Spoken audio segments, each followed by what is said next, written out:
Huckleberry busy, get the squeeze and he tryna put on a show.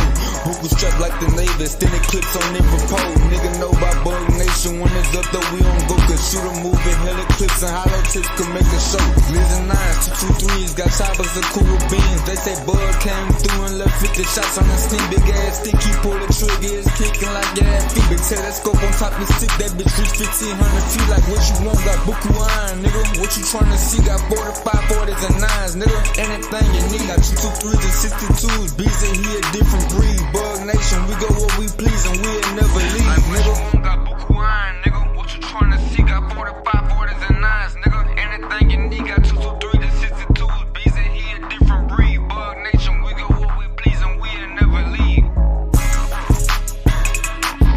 Bug Nation, we go where we please and we'll never leave. Bug Nation, we go where we please and we'll never leave. Gang.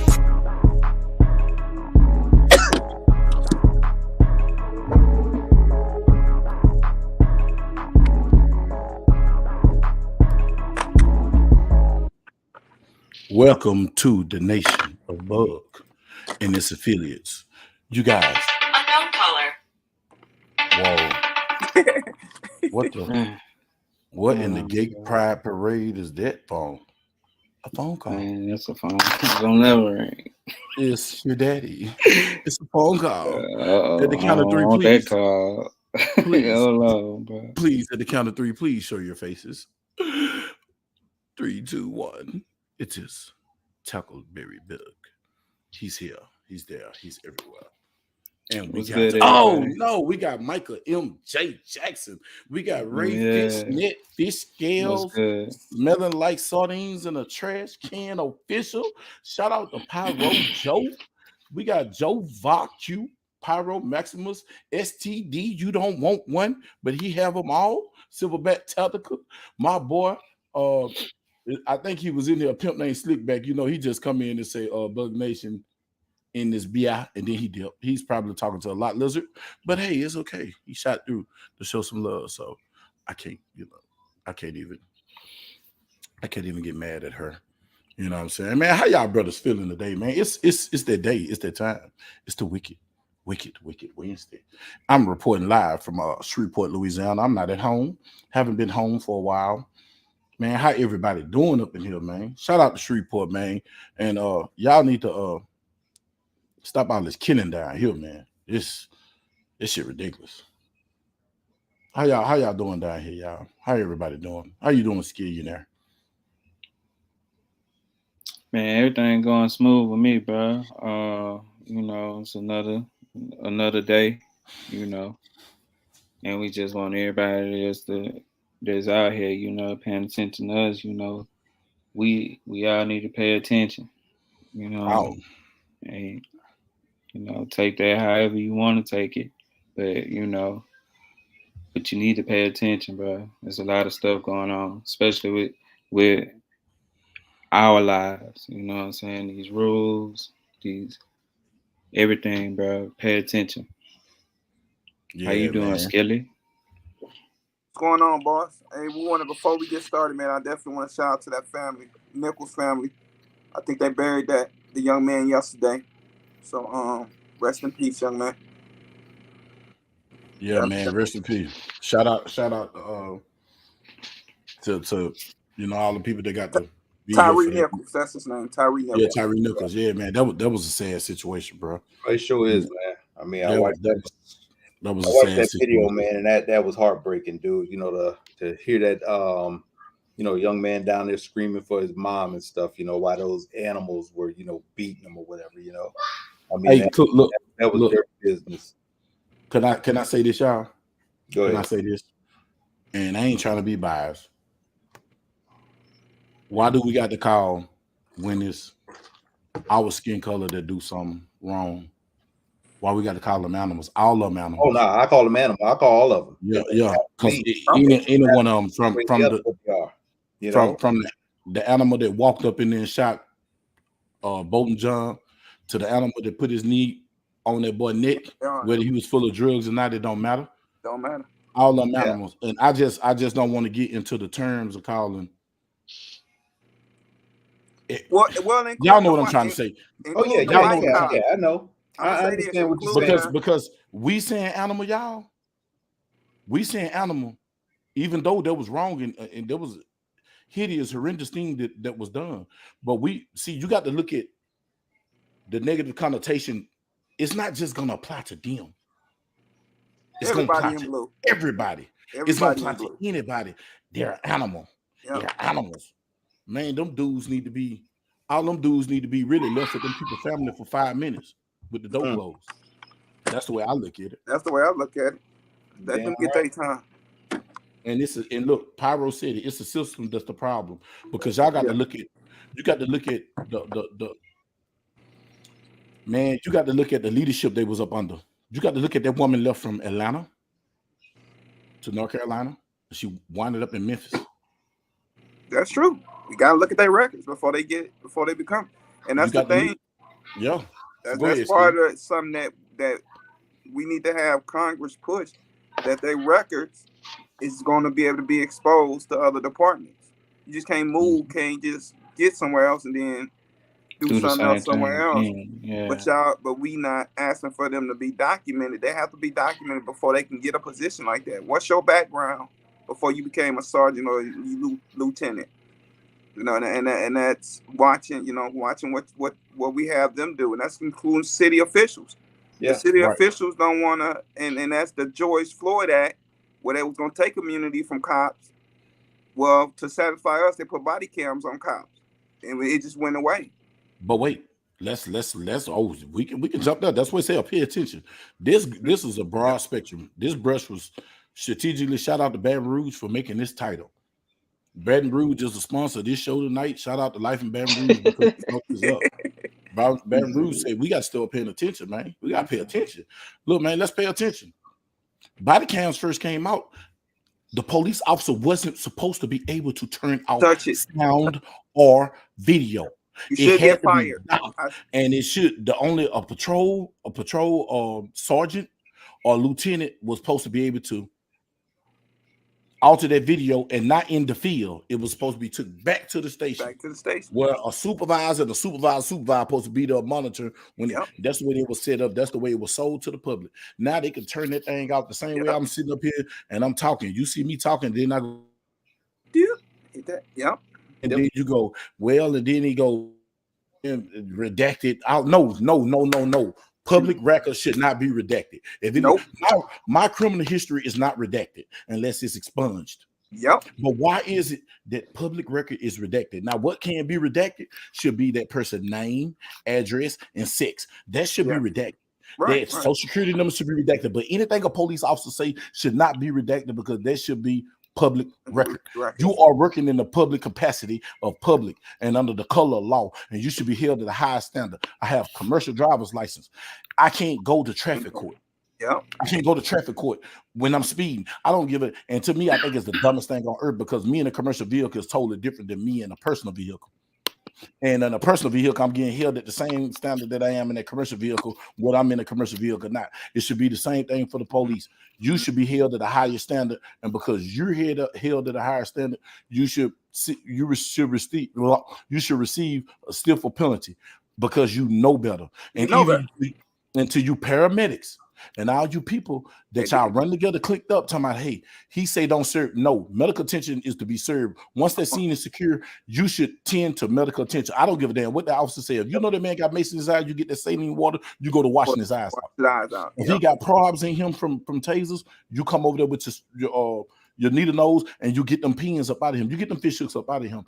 Man, that's crazy, bro. It is crazy, man. And the FOIA, freedom of information, that FOIA request. Say, look, man, it shouldn't be redacted though. When it's released to the public, it should be in its entirety. It should be uncut, unedited, unmolested, unless you're protecting the victim. The victim is the only one that should be protected, not you police officers. But I'm gonna show y'all something. Remember when I said pay attention? Now we started off on this pay attention, and then I'm gonna shut up. Why are you gonna shut up? Now I'm gonna get to the point, and then I'm gonna be quiet and see what everybody else got to say. When that heathen walked up in that man's house and shot him to death in his living room, they escorted her off. They told her to shut up in front of that mic. Shut up, shut up, shut up. Don't say nothing. Don't say nothing. Be quiet. You don't say a word. Shut her in the police car. They jumped in the car and talked to her, turned out the cameras. Didn't be able to do that. Mm-hmm. You should get fired. Hold up. I'm making a point. Now pay attention. They did that for her. Then they let her leave. When that boy shot through the window and shot that woman in her own house with her gun, she's in her house. She has a right to have a gun. Mm-hmm. And I wish you'd have shot back. You shot her through her house because you came in her yard and didn't announce yourself. You kited that boy off, told him to shut up. The FOP protected him. Fraternal Order of Police. His union protected him. It's mighty damn funny. Soon as this went down, because the police knew the backstory and they knew what was going on, they did not protect none of them people. Instantly, I never seen it in my life. I never seen this in the longest I've been on this earth. I never seen this. I never seen them that fast turn over video, unedited, unredacted, raw. I'm talking about them having personal conversation. They never do that. Nope. Never turn it over. No, normally they don't get you the personal. That personal after man, they gave them the personal conversation. Yeah, conversation man, after they did what they did to that boy. I was very surprised they did that. Yeah. I thought bro, they they was gonna show released it because let me tell y'all something. Even though you in blue, it's two justice systems. Yep. And that one. Yep. Let's get it. Because y'all, I'm gonna say this. Y'all haven't noticed. If y'all noticed in the first part of that video, you saw a white hand. Oh yeah, he's never been announced because of the color of his skin. He should be announced right along with them 5 black African Americans. The union protected him. Yeah. The union is see, it's different. See, y'all keep forgetting, man. It's too. What y'all talking about? Y'all still talking about the same thing, right? Yeah, yeah, we talking about the same thing. We talking about the same thing. Now watch this. They did go back and let him go. Oh, they did? Okay, about time. They let go a lot of people. They let go the paramedics. They let go some of the firefighters. Yeah, a lot of them got let go. But I'm gonna ask you this question. Why did they put them on TV? They didn't identify the paramedics, and they didn't identify that the light-skinned person, PC colored person. I'm gonna make this point. And I'm not a black and white person, so don't come at me with that bull. Then I'm not. I am pro equal a-hole opportunities. If you're a-hole to me, I'm 2 times the a-hole to you. I'm diarrhea a-hole to you. So with that being said, that dude is 2 unions. You got the Black Police Association and you got the Police Association. Yeah. Why do you need 2? Why isn't everybody under the same police umbrella. association? Yep, on the same umbrella. See, he's up under the Police Association, which would be the Fraternal Order of Police. Yep. That's why his name has been redacted. He's not been released. Oh, he just got released of his job. We don't know who he is. He could have left the city of Memphis and went to the county. Yep, that's what I'm saying. Or went to the city marshals. Went somewhere else. Yeah, that is crazy. You shouldn't even be able to be allowed to do security work after you do some shit chief, like that. You know what I'm saying? Like no Paradise. That like chief. You should be treated just like us. If one of us get hit with a charge like that, man, they taking everything from you, man. Yeah, within 48 hours, you got a charge. Hey, look, check this out. Yeah, but the thing is, when it comes to us, they handle us different than what they do those other people. Didn't we just say it was 2 justice systems? Yeah, and it doesn't matter, you know, who you are. What I'm saying is that with us, with anything that we take and do, it's going to be different, you know. And what a lot of us have to realize, we can't do what those other people do. Don't do that. You know what I'm saying? Yeah. I mean, because you go back, like I said, you know, you look at the whole Rodney King thing or whatever, you know. I mean, those guys, you know, beat the hell out of them on video, the whole 9 or whatever, you know. Just like they didn't go to jail. No, they didn't go to jail or nothing. You know, nothing. Still had their jobs, kept their jobs. You know, but when it comes to us, it's a different ball game. You know, it's just like that guy up in was it in Detroit? The black guy that shot that white lady who was in running toward his, beating on his car window, his patrol car window. Something like that, I believe it was. Yeah, you know, same thing. You know, when you do something like that as a black person, the law, regardless of what you think or whatever, or the the union will not be on your side. You know, they're not on your side because first of all, the hell, they don't want us in there any damn way. Yeah. You know, they don't want us in there. And that's why, and I'm not gonna say the city that or the state that my cousin is in, because when I applied to be a Detroit police Detroit cop, he applied in another state. I think he's been about 5 years. We both did it around 5 years ago. And I always tell him, man, be careful what you're doing. You don't have the same. You're not under the same umbrella as your white constituents. Counterparts. You know, you're right. Your white counterparts, and that's just being real. I'm already knowing Pyro, but at the same time, though, if your people who you rolling with get caught up, if they keep the principle, you know what I'm saying, keep it street, and you know I ain't got nothing to do with it, you gonna let the people know, you know what I'm saying. It ain't supposed to be like you get stuck like that. You get stuck like that because of the people who you be with too. You know what I'm saying. Some people not man enough to take their charge. But see, that's like in the streets. You got to do it like you do it in the police department, because a lot. I mean, you could be say if you do, and I watched one where I think this guy had to be high. He was high to the mug. Ended up shooting somebody in a convenience store, and went on another robbery spree. But they charged them all with murder. It shouldn't be no different as a gang with the police. With the police, that was a gang beat. That was a gang beat. So everybody 3 or more second degree. Yeah, 3 or more is a gang. Yeah. 3 or more in a criminal act is considered a gang. Yes, it is. So why it can't be a gang? Because you got the color of law and you got qualified immunity. And I believe this, and I'm gonna tell you when it's gonna stop. It's 2 things gonna make this stop, and I'm not advocating violence. Eye for an eye. Yep. When it used to be like it was when I was growing up, when the police, I'm gonna bring up, and you look this up. You can look this up. Shreveport, Louisiana, between the years of 1979. Between the years of 1979 and 1993, before they raided the bottom, a police officer couldn't go down there and whoop nobody. Nope, because if they went down there, it was only 2 or 3 police officers allowed to go down there, and they had to talk to the big dogs. They had to talk to Big Don Goat and Bam Bam them to go through there. They couldn't go through there because you know why? What was going to happen? Because they used to come down there and knock heads until people start knocking their heads. Now, either that gonna happen when the neighborhood come together as a community and you see something wrong and you come out there and you stop it, right, or they disable this qualified immunity and make them people pay for qualified immunity insurance the same way the doctors pay for malpractice insurance. Malpractice. And you take that cap out that lawsuit. When you hurt somebody's pocket, these cities will start doing something about it. Because I'm going to tell you something. It started with leadership, and Pyro said this a minute ago. Paradise said this a minute ago, and I put it up there. What about the chief? That chief is rotten. Hell, she got demoted in Georgia.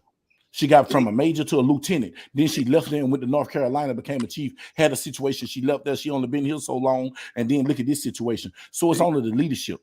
Yep. You can't blame it on the woman. You can't blame it because she's a black woman. It's Democrat.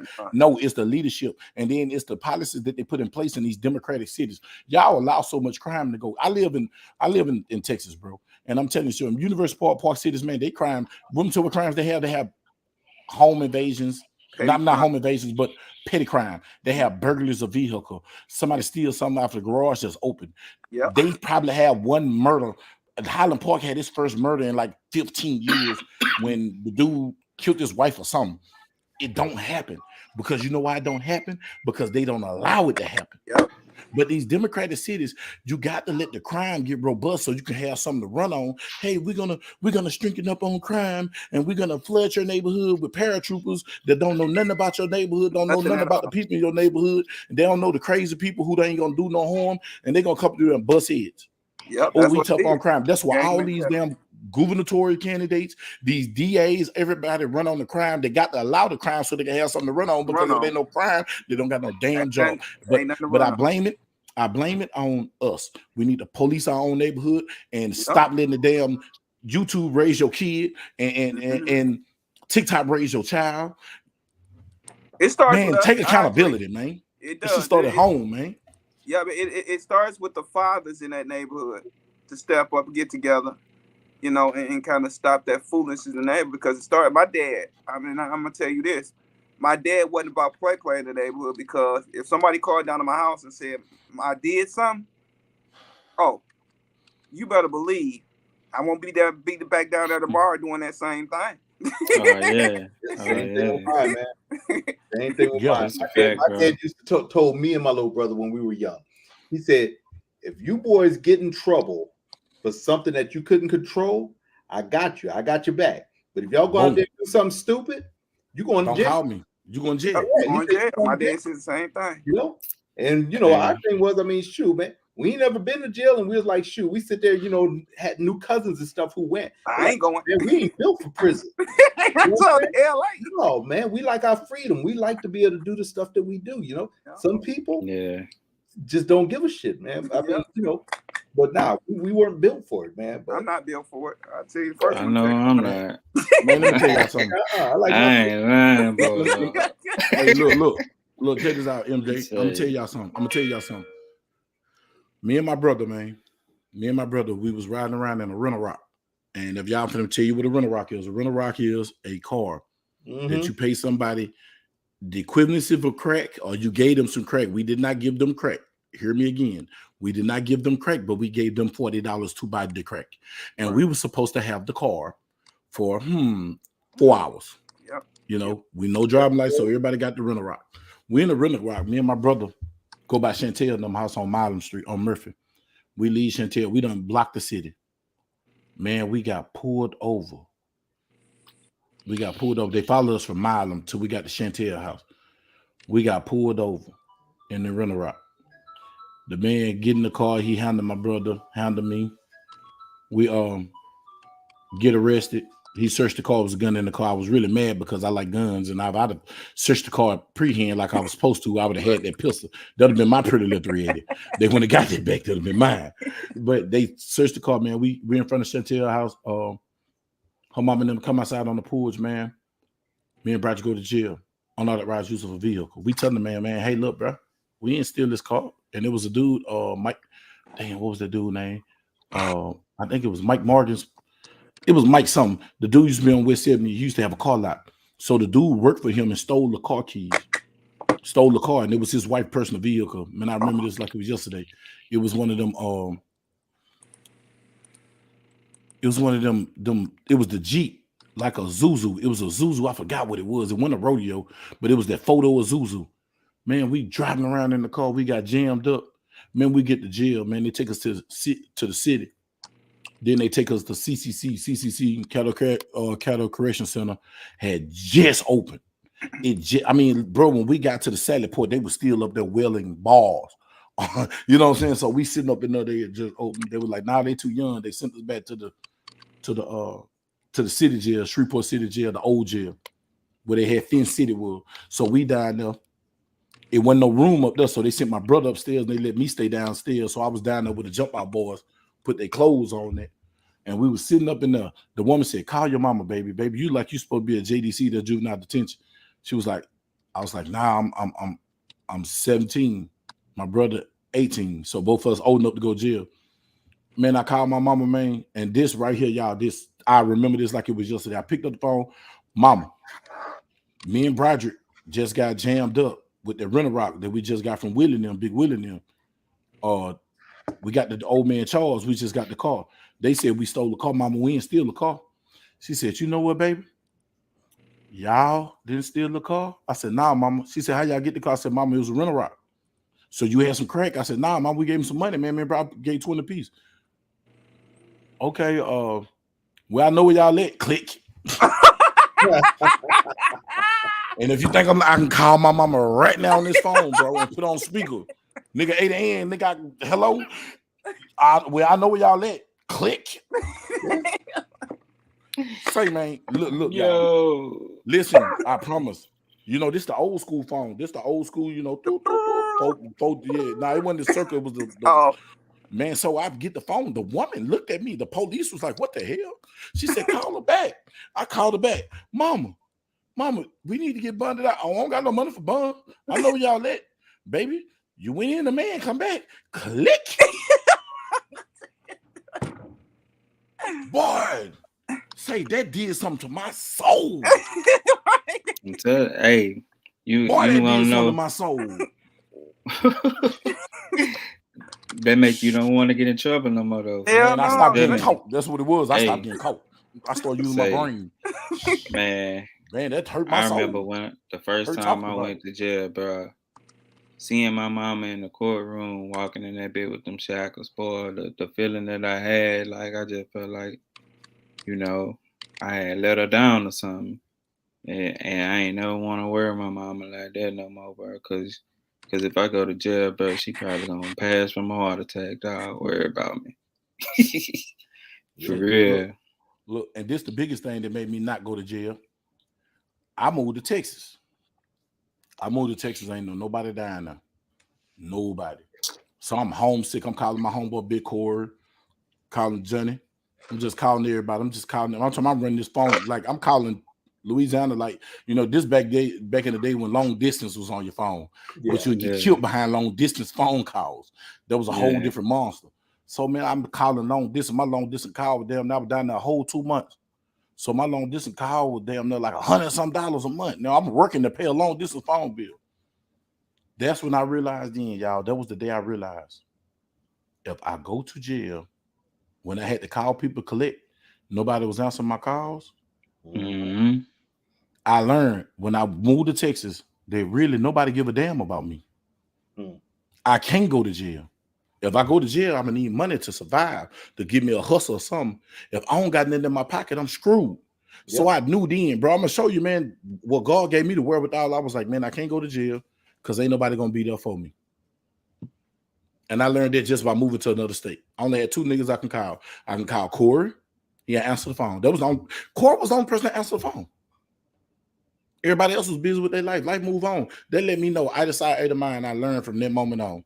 So I stopped doing stuff to go to jail. And then when I was going to jail, I made sure I had money to get myself out. And I went to jail for so much stupidity stuff. That's that baby mama calling the police on you for no reason, man. I swear this woman used to get me arrested every week. I guess she got me arrested to go get a side piece. Get me on out the way. You know what I'm saying? But bro, Not I this learned lady from again. Say, bro, that woman. I'm talking about Tasha Renee Sims. You know who you are. Man, that woman sent me to jail for the stupidest stuff. But bro, I learned from that moment on. Don't put yourself in no situation that you can't afford to get yourself out of. Yep. Oh yeah. Because you can And get no, out you of can't trouble, depend but on you're nobody. gonna pay for it. Oh, you're gonna pay for it. it. I just wasted 3 years of my life on something for me being righteous. So I learned. That's why I say pay attention. You pay attention to who you are, where you at, and the people. You need to know who you are, and you need to know who the people are that's around you, because the people that are around you can get you in trouble. Now look at these people. A lot of these people went off this dude that stalked this dude. He stalked them like a chick, and now look at all of them for to go to jail and lose their career. Yep. Trying to be solid. Yeah. Pay attention to who, what, where, when, why.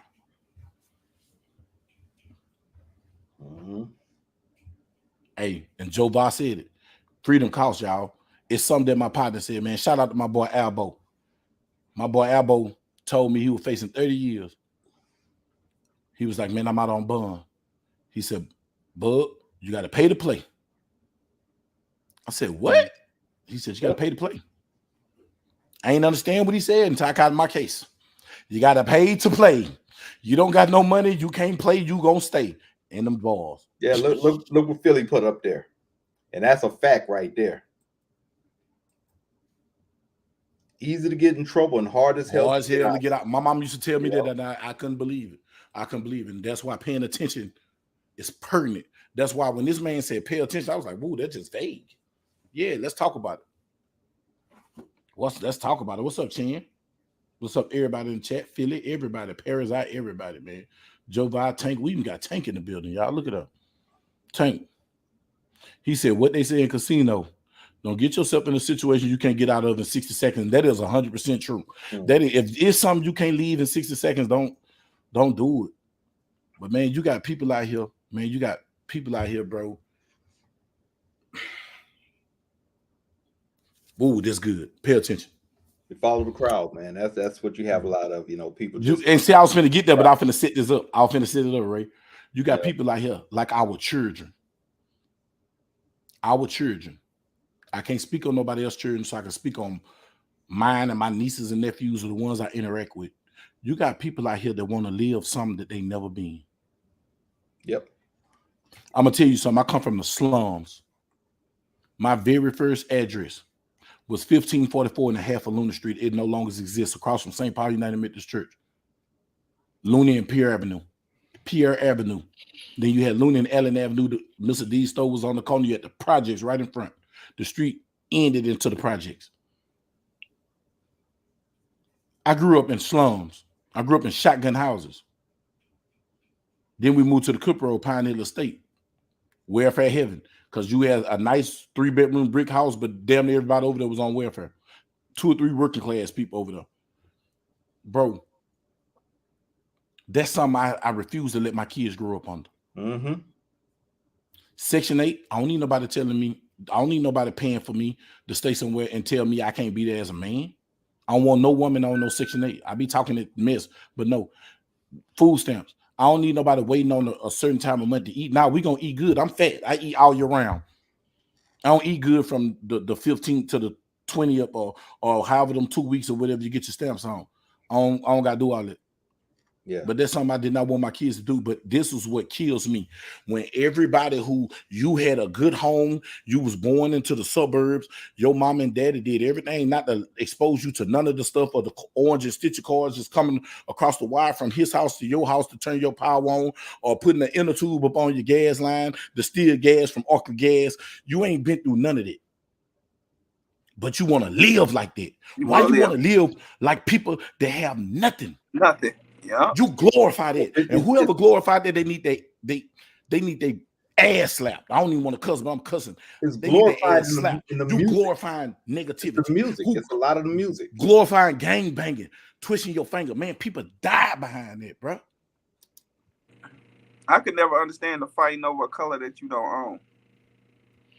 Yeah, I ain't never understand that. You know, it ain't like that over here. Color, you man, know. a block. You know, a block? It's Yeah, blocks you know, out if there. you're gonna fight over the block, at least sit there and hustle and own the block. You know, Right. you're buying up all the houses on the block. You know, Hey, then what there's up, something to fight about. And then listen, this is what I'm saying. And that's why I say it's our fault as parents, it's our fault as uncles, it's our fault as leaders. Because I just was talking to my partner. I was just talking to my partner about this. And I was talking to my nephew about this. We were sitting down talking. And I said, back in the day, we couldn't go on Dale Street. I used to shoot my gun. Bah, bah, bah, bah. I had that bad. I make it hot. Them old cats down there making that good money. I'm bow, bow, bow, bow, bow. Me go bow, bow, bow, bow, bow. Brought the police.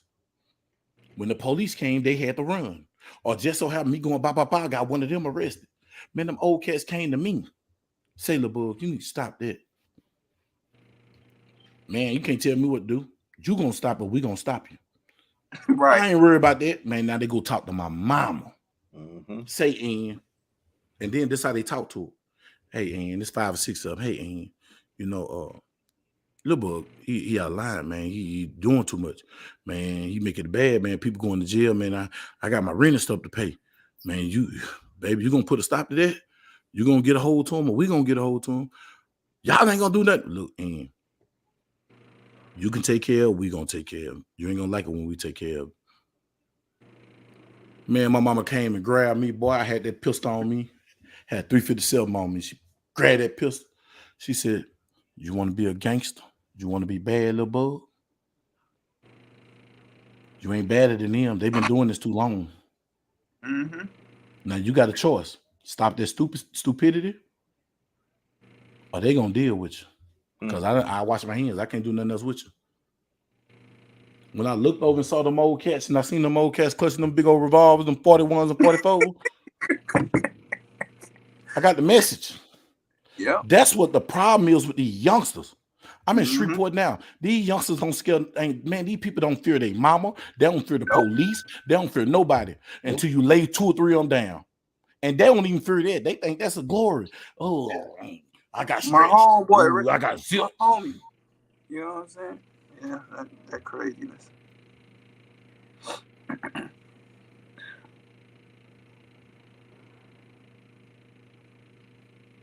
Man, let me tell you something. See, gang banging ain't gang banging no more. No, it's See, not. No, it's not. Back in the day, it used to be Crips and Bloods. It ain't Crips and Bloods no more. These little niggas got clear. See, let me tell you something about Crips and Bloods and GDs and Vice Lords and Latin Kings and all that. folk and all that. They had structure. They had a Structure. code. That's it. You had a code. You had to live by that code. And that we was just talking about this. Man, let me tell you something, man. Them blood boys in Queensburg back in the 90s. I know some super bloods. I know them. They grown men. They totally different walks of life now. Different people. Let me tell you something about them boys, y'all. Let me tell y'all something about them men. Them men to see you with your mama or your grandma or your baby, and they'll pull up on you. We got you with your pants down, boy. Show you that pistol. I'm gonna let you make it. Let them make it. Then vice versa. You down, you at the fair. You got your baby, you got your wife, you got your granny. Got you, boy. I'll let you make it. They didn't do all that.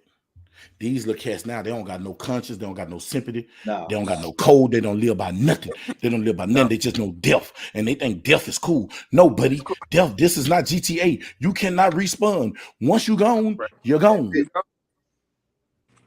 That's it. You gone. And I blame, and I'm serious now. Look at my city. I love my city, but I hate my city. But you know why I love my city? I love my city to let me come here and remind me why I need to stay on the right path and keep making money so my kids don't have to go through none of the crap that these kids go to, and to keep my kids in a nice neighborhood, in a community. Not a neighborhood, we stay in a community, because guess what? Me and these people on my street, we going to call on each other. And they going to call me and say, hey, bud, something don't look right. The police is in the neighborhood. You need to watch out. You're doing something you don't got no business, and they ain't doing nothing illegal. Ain't did nothing illegal in the last 8 years. You see what I'm saying? But that's the camaraderie we have towards one another, and we look after each other, man. And you say we need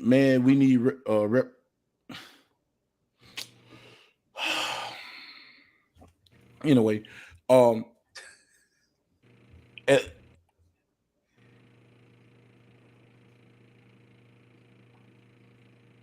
see, that made sense. He Pyru. Pyru's didn't like Bloods.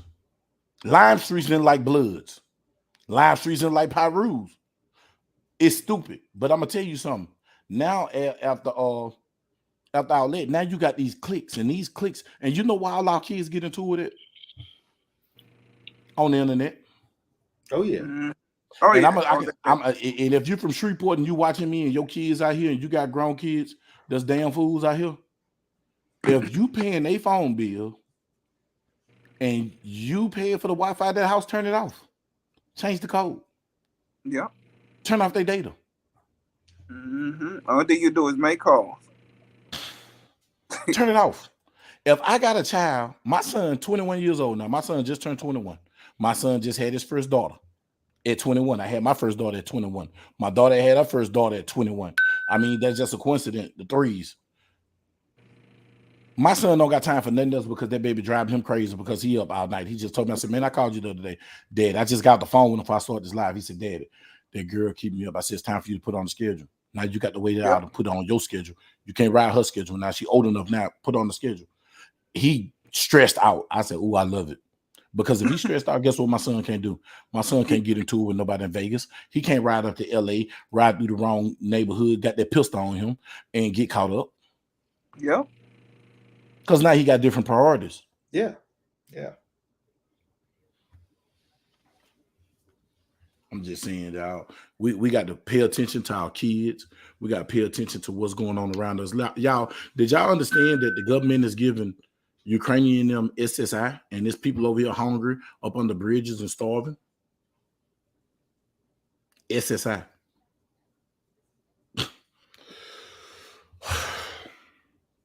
Supplemental security income. But ain't nobody paying attention.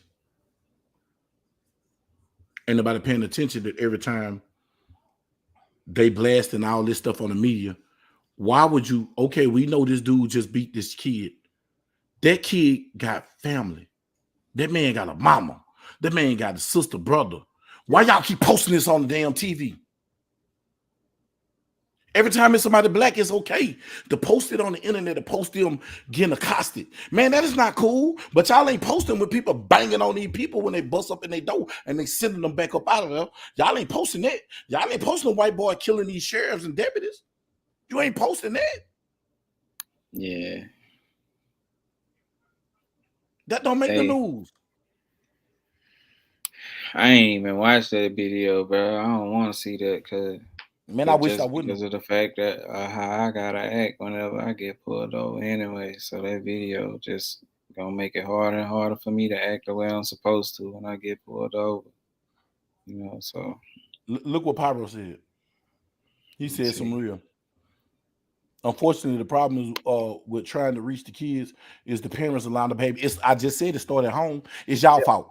It's y'all fault y'all kids out here killing. Because let me tell you something. My kids ain't the best. My son had 5 assault with the deadly weapons. 5 to 99. That would all 5 of them charges cost. 5 to 99. I ain't saying my son no angel, but I'm gonna tell you something. If you get in your child ear and you get a relationship with your child, bro, you can make them want to change, or they can experience something. Him sitting up in that Dallas County jail, let him know this ain't for me. I like sleeping with bitches. I like to be naked.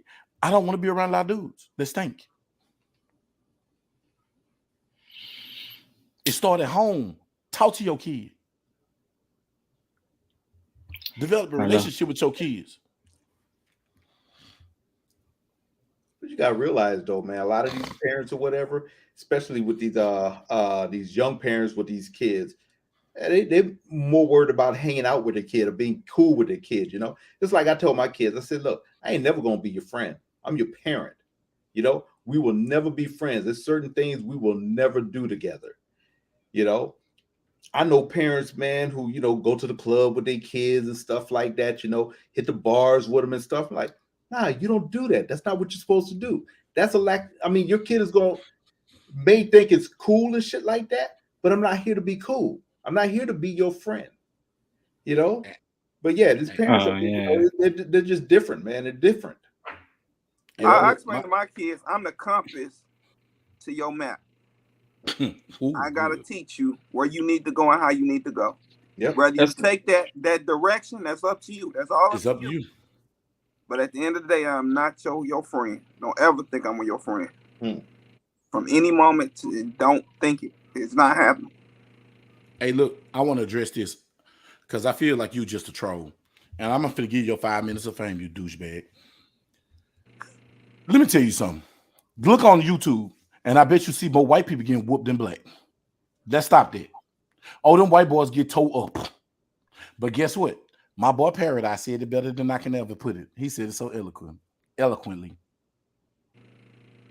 Thank you. I don't got to say it. I let him say it for me. So don't get in the comments saying stupid stuff like that. Do your research before you open your mouth. Yeah. Because everybody on this panel ain't dumb. We country dumb. I hope you know what that means, and if you don't, Google it. Country, yeah.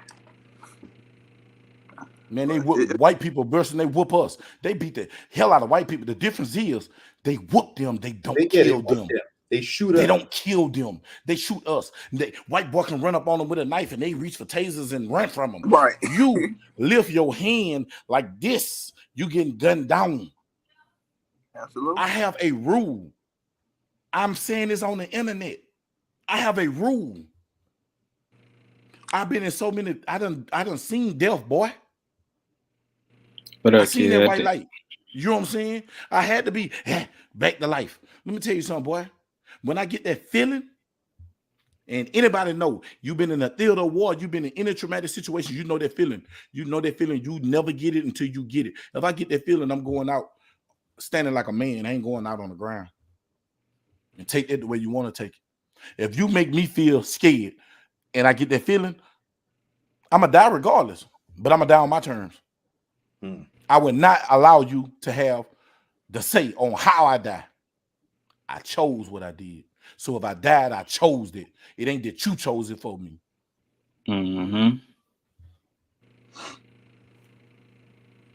Yeah, we just got to do better all the way around, man. That's all. We got to do better. It starts with home. It starts with self. Yeah. It starts with self. How can I do better and tell Baton Rouge how to do better? And I ain't right. And I ain't right. Yeah, you're right. Absolutely. And that's the real, bro. What's going on, Clover Tech? What's going on, Q Hit? Man, everybody that just came into the chat, man, I'm on a rank. I'm on the road, man, because you got to pay attention. I pay attention to everything. I pay attention to my kids. I pay attention to my grandkids. I pay attention to everybody else's kids. You feel me? You feel me? My boy Saint just had a newborn baby. Just by the 30 minutes I had just hanging around the little dude, I'm looking. I said, oh man, little baby Saint. That's his name, baby Saint. Baby Saint was sitting there crying. I told Dave, I said, say, man, look, check it out, man. I said, say, man, look, lift him up. He got a burp. He just burped. I said, man, pass him. Bah, bro burp. Bo went to sleep. Bro couldn't burp because he was laying at an angle to the burp was trying to come up and it hurt him. I see he's trying to burp. You got to let him calm down so he relax his muscle and let it come out. Bah.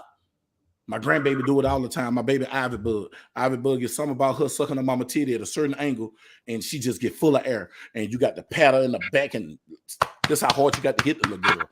And she a baby, and then she gonna fart and poop fart and burp at the same time. Ah. And if the burp big enough, she gonna go to sleep. But that's from paying attention to that child. Man, you got to pay attention to the people you hang with. You got to pay attention who your kids hang with. Yep. You got to pay attention what you allowing your kids to see. A lot of this is us. We created a lot of this problem. Yeah, the system helped it, but guess what? We allowed it. So it's our fault. We can't just blame the government. The government gave us welfare and put the man out the house. No, the man chose to leave. The man allowed the woman to go get it instead of him getting off his tail and go make something happen. We get a job, you know. Come on, we all got a choice. And you have people that sit there and say those are G's. You know, those are gangs. That ain't no damn G. Nah, hell no, man. That's Shit. a woman. That's a punk. You know. Hey. Thank you. And y'all getting on my nerves. We shall overcome. That was in the 60s. That's over with, homeboy. Let that go. Let it go. It's not working. You walking y'all butt out there. Freedom to Assemble gonna assemble you with them rubber bullets and them pucks. You're gonna have your eye knocked out your socket. Man, don't play them people game. Them people know what your playbook is. Them people that reading your play. Oh, they finna do. We're gonna put it out there. They gonna march. Then we're gonna slide in the they're gonna slide in what they call them, the agitators, and then the agitators gonna turn the movement into something else. And now we're making it look like every time y'all get together, y'all ride. Yeah. Don't fall for the stupidity. All that getting together. No, what you do is you pay attention to the election. You pay attention to who getting voted in. You go back and look at what they did the last 5 or 6 years and the last job they did, and then go back 5 or 6 years before that and see what type of personality they is, and say, okay, I got kids that can be from the ages of 12 to 20, and at this time this person might be in office, and if this person is in office and they the prosecutor, they judge, look at how they sentence. Okay, this can be bad for my child, so let me get them up out of here. It's called research. People don't want to work no more.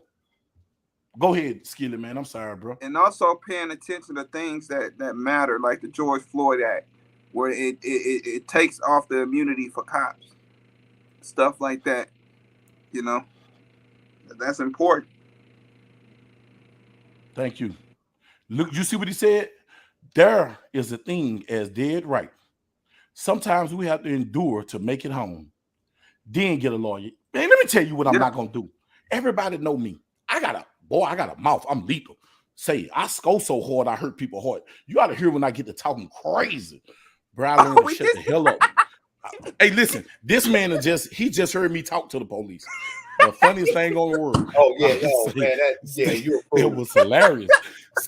That was hilarious, man. I just seen the police in Shreveport. I rode up on Poland Street. She was on Poland in Lake Show, and I asked. I said, "Ooh, I'm gonna give you assault with a deadly weapon." She said, "What ADW assault with deadly weapon?" She said, "What you talking about?" I said, Yeah, you're gonna get assault with deadly weapon. I'm gonna write your ticket. Come on, get on up out there. Put the coats on." She said, "What you talking about?" I said, "Cause I seen what you put in the seat when you got in the car." You salted my eyes and walked off. She bust out there. I walked out because that thing was fine, boy. Woo! Boy, I want the man. I'm trying to tell you. I always say F the police, but I want to F that police. Lord. Yeah, tabernacle, shakalaka like a boom boom, buggism. Hey, now, you know what, man? We got to pay attention to these fake ass black leaders and stuff like that. You know, who only show up when there's a camera and a paycheck. Ben Crump. I hate that dude. I can't stand that. Sorry, bastard. I hate that dude. And hate is a strong word because he ain't won nothing, but he got good settlements. I hate ambulance chaser. But that's all. He's an ambulance chaser of death, bro. You run around here. Where you at before this happened, bro? Where you at? Where you at with legislation? Who are you talking to in the state? But Who are where you the talking to in the hell are feds? you at when all these kids are getting killed in the inner city? You know, you don't Man. see them fools out there. You don't see Al Sharpton sorry ass out there. Hold up, pause. You Al don't see Sharpton, none of them. Al Sharpton allegedly had something to do with MLK getting him and Jesse Jackson getting. Al Sharpton been a federal snitch for years. Man, that man, that's the man that look at his booty in the mirror like, and that ain't allegedly because nigga that's on Instagram. He looking at his back shot. Yeah, he looking at his back shot. Man, the hell with them people. The hell with them people. I'm gonna tell you something, man. And I say it every time, and I say it, and I just seen from action. I might not like the person or like those views, but I'm gonna tell you, but his action did his works. That dude, man, damn, I can't even think of the man's name now. John Fitzgerald, John Johnson, NFAC. That little short dude might have said some crazy stuff. He might have held his gun wrong or whatever. But when that man mobilized all of the black community, that man mobilized the Huey P. Newton Gun Club. All these other factions, the Fred Hampton Golf Clubs, and came as one conglomerate to march for a cause. People stopped getting murdered. People stopped getting hung, and all the weirdo stuff that was going on, it stopped. Because they knew that they had to fight up against something. And then they was talking reckless. Like, if they pull their gun on you, you shoot. You don't ask no questions. He put their gun on you, you pull your gun out, you shoot it. Man, they didn't like that. So guess what they did? Infiltrated his group, got him to do something stupid, which the people around him should have protected him, and got him up out of there. Yeah. Because he was too influential. Man, that's... Oh, we ain't even talk about BLM. Yeah. I don't listen. That was a damn hustle. Hey, listen, BLM started off as something great, but then again, they didn't, because they was talking about get rid of men. That was on some lesbian. I have no problem with lesbians, women being women, men marrying men. That is your prerogative. As long as you ain't trying to give me, when you two women, y'all can give me something, but you dudes, I don't want none of that. Keep it to yourself. I'm allergic to other man penis. So stay away from me with your cock and balls. I don't want none of that. Do what you do. But what you're not finna do is bad enough. It's in all forms of media. It's in the cartoons. It's in everything. Yeah, okay, it is what it is. But bro, BLM foundation sucked. Then you got these women that ain't nobody got nothing. You used all these incidents and you ain't helped nobody, bro. Man, all that money, instead of you going buy $1 million homes, you could have started programs. But see, they took the Boys and Girls Club. In Shreveport, they took the Boys and Girls Club out of Allendale Lakeside and turned it into an AA meeting. They took the YMCA out of Lakeside Allendale. They took everything. They take everything. They take all the programs from Lakeside Recreation Center, Spa, Shreveport Parks and Recreation. They took it. And then we get all these black leaders. We done had 2 or 3 black males since Cedric Glover. I give it to Cedric Glover. People, they like him, but he fixed the Cooper Road. Martin Luther King this wide now when it used to be a 2-lane street, ragged as hell, break your shocks. It's 4-lane street. It's wide. It's concrete. They got brand new homes up there here in the what's called. The man did something for his community, which he should have did for the city, but I ain't mad at him. Vote people in office that are going to do something for you and make these people be accountable. And when they misappropriate funds, you send them the pen. And if the pen don't work for them, you take it to the old school, tar and fell them. Politician don't supposed to be a career. But guess what? It started with the people. You allow it. I'm in Shreveport now. I'm on the side of Shreveport that right now, it ain't no busted road out there, not nowhere. But let me go back to my old hood, man. It's potholes. I need a lineman every time I go home. Shit, they know all they got to do is because these people go to city council meetings. Start being active in your government. Start being active in your house. Pay attention in your house. Pay attention to your kids. Pay attention to your spouse. Maybe she won't be out there sucking up Mr. Jackson. As you just told her she was pretty.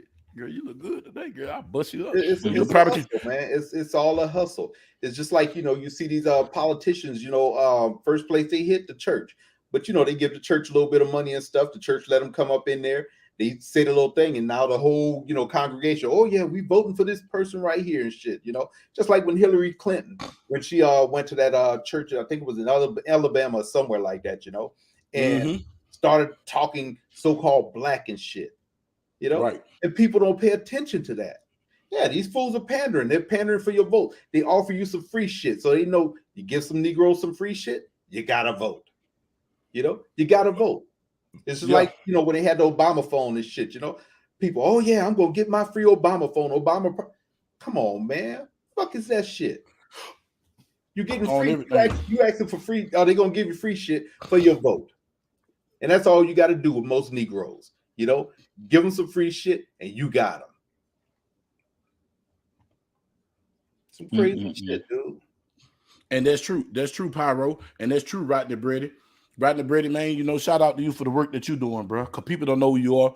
They'll figure it out. Look, man, it's a lot of these organizations, and it's like he said, the beginning of Black Lives Matter, all the males got assassinated. They died mysteriously. Wonder why. But anyway, I digress. But y'all look it up. It's public knowledge. You know what I'm saying? Man, y'all like Biden. All y'all, ooh, Biden, fuck. I mean, God, forget Trump. Let me tell you why I like the Trump. Trump let you know what it was and what it wasn't. But Trump gave more black people loans than he did, than your bank did. And then let's talk about your homeboy,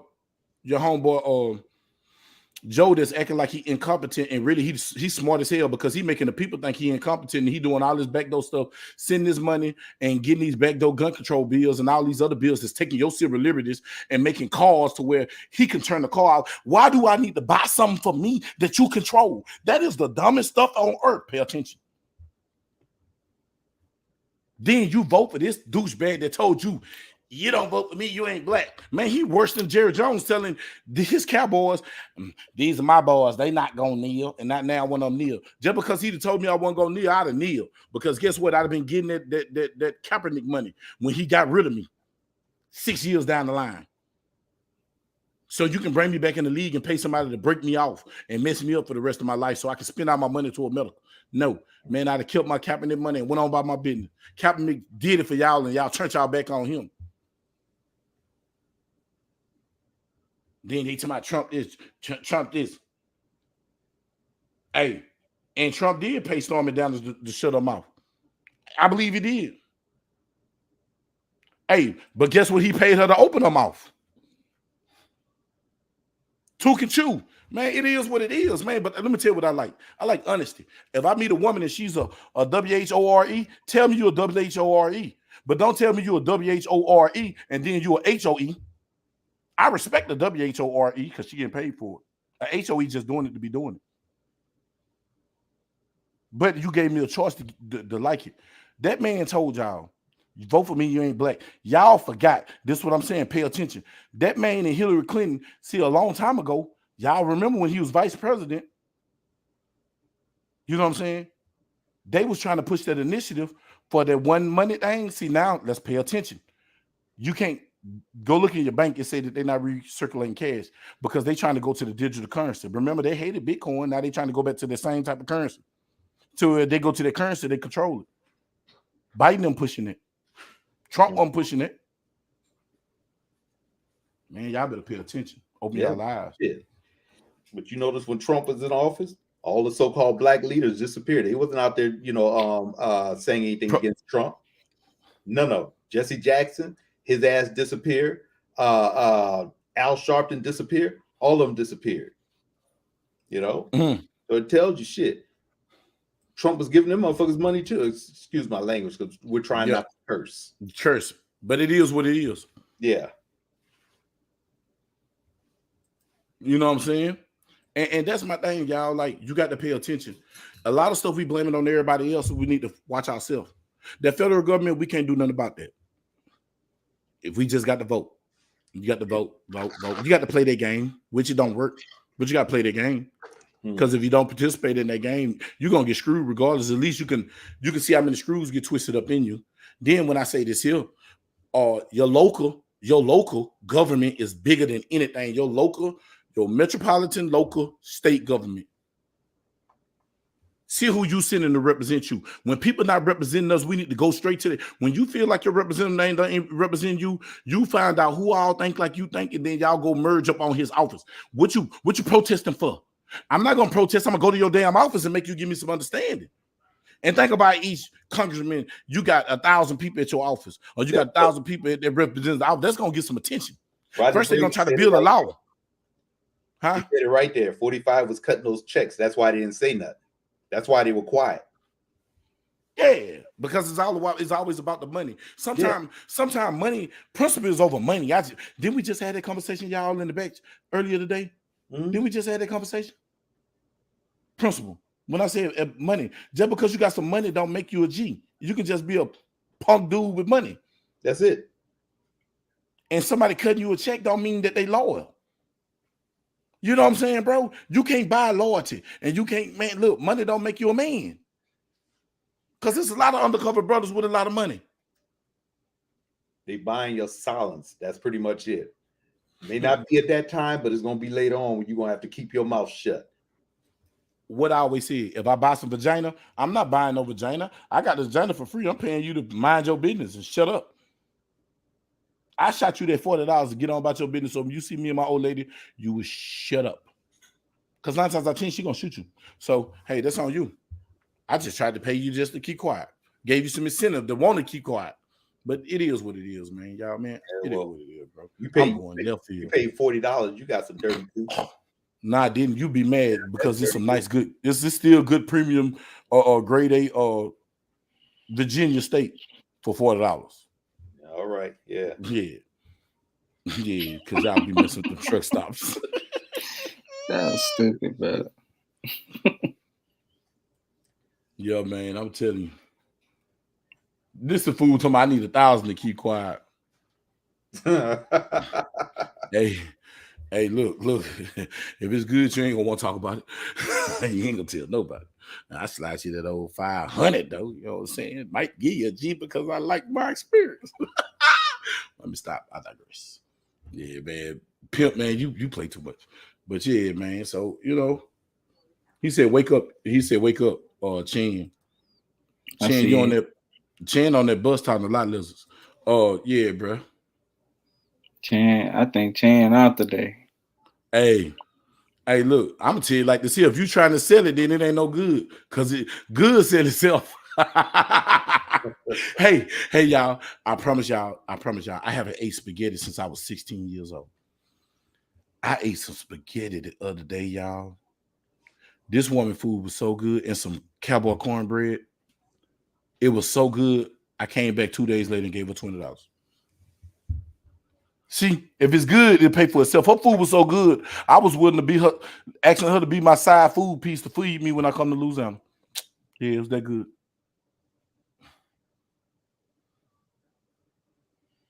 Y'all really? I don't think I ate spaghetti since I was about 12. See what I'm saying? Younger than that. Man, that woman had some spaghetti that was smacking. When I asked about it, the attitude she gave me, like she was finna punch me in my eye, made me eat them spaghettis. I knew she was 100. I'm just saying, but yeah, man. But I'm just saying though, it'll sell itself. Pimp 84. Got a product twice as good, 4 times the price. 4 times the price. You can quadruple it. It'll pay for itself. Hey, look, Rolls Royce don't advertise because it pay for itself. Hey, it is what it is. You got that Chevy. that girl got that Impala twat. Guess what? Today's special we running on 25 grand. That Honda, you can't even insure it anymore. I'm done. I digress, y'all. I told y'all this is weird. Man, this Wicked Wednesday. Y'all know you're gonna get some truth and real and some BS all in the same time. You know what I'm saying? And we finna get Skilly out of here. We don't. Oh, he here. Skilly. I see your glasses now, man. Skilly over there looking like a witch. Skilly asked and fell asleep. You fell asleep, Skilly? Yeah, look at him. Look. Yeah, no, I haven't fell asleep. He over there watching somebody else live. He watching other people's lives while on our live. I'm actually not watching nobody live. I'm okay. watching. I'm watching. He watching Pinky. Oh, yo, man, no. Well, y'all asked. He watching the best of Pinky. How this dude is on the show watching Pornhub? Oh my god! Premium member. Oh my god, Skilly. Y'all see this, man? Y'all will only get this on this is Skilly YouTube, people. This is from not the book. Say, man, stop showing us the girl. Stop. Look, we trying to. That's YouTube. I'm just saying, that's bro. backdoor YouTube. Yeah, this back door. No. This dude here tripping. Say Look at that, man, look. porn at work. Look at Pyro. Pyro.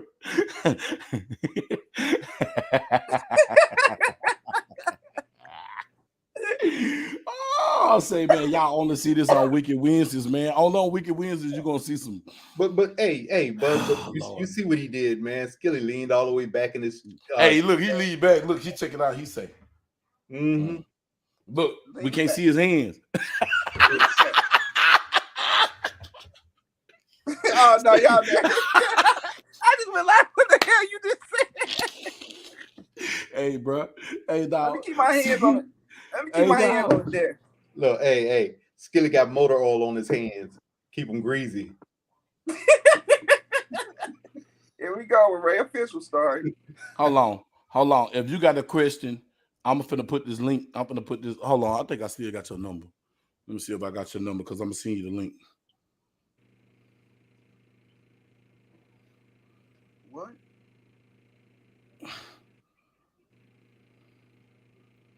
Yeah, I got it. Look in your phone. I'm finna send you the link.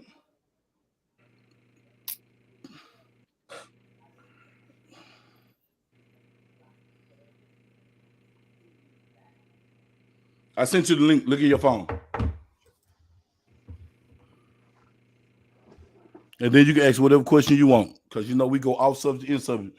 It's big subject. Anybody else got any more questions? Anybody else? Any questions? Oh, we got Chancellor. Hey girl. Got Duce on the wall. He's taking out his man, y'all. I can't have my mic on. Yeah, that's good. What's up, brother? Hey, man, the Republicans and Democrats, man, they two wings of the same bird, bro. It's real loud in here. You pick your own poison when it comes to that. That's all I'm gonna tell you. Pick your own poison. Hey, Bridget. Oh, that's a good question. I got a show coming up. We got a show topic with it on it, but guess what? We're gonna bust it wide open. You're gonna come on. I sent you the link. You're gonna come on so we can have a dialect so we don't have to read this. Because some of us have been drinking. Me.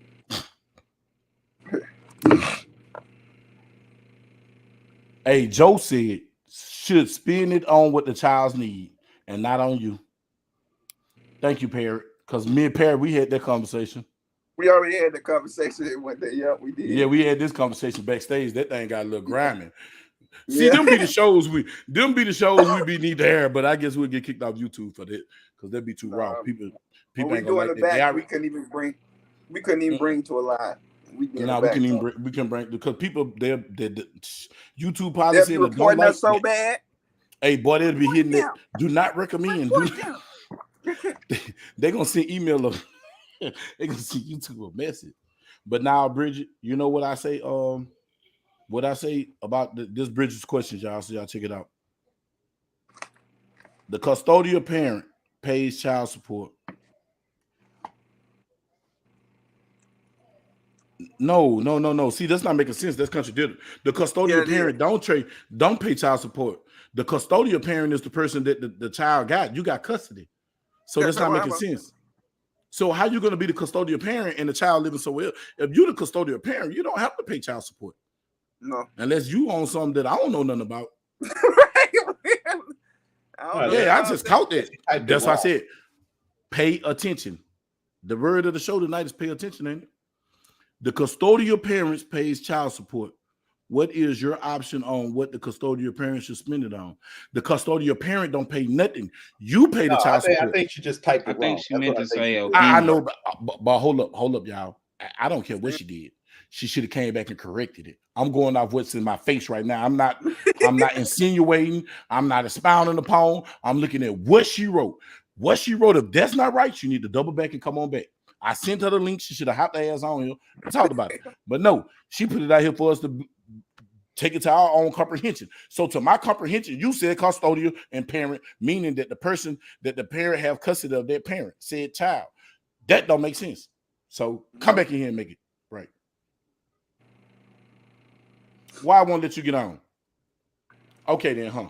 Let's stop playing. Come on. There you go. Jump on now. You know how to jump on it. You done did it before. That is. I love you, Paradise. Paradise missing. I love you, Paradise. Salute. Shout out to my boy Tech Like Jake came through and stopped through the show. I What's seen you up, come through Tech? Tech Like, man. Shout out to the Turkish, bro. That's my other brother from another mother. Abolish child support. Do y'all understand that child support is really a fraud? Yes, Grammar it is. and reading lists. Joe Vossi, stop. I'm not trying to go there. What the heck? Who dropped off? Chan. Chan. Okay. Yeah, Chan dropped off. I was like, man, hold on, man. I ain't that decent. But yeah, man. So ready, right? You know what I'm saying? So I say, man, I just read a comment. I'm just gonna be quiet. It just blew my whole chain of thought. But I feel like if you a parent and you pay child support, which I know you don't do, you should spend it on the child. I believe you should spend it on the child. And whatever you have left, you should save because the child is gonna always need. And if you got an extra $100, and say for instance, you don't have to pay your bills because you should be able to pay your bills. If you need my child support, if you need my child support to pay your bills, I need that baby over here with me. Shin say he trying to get him a new baby mama that smell like hamburgers. Chin.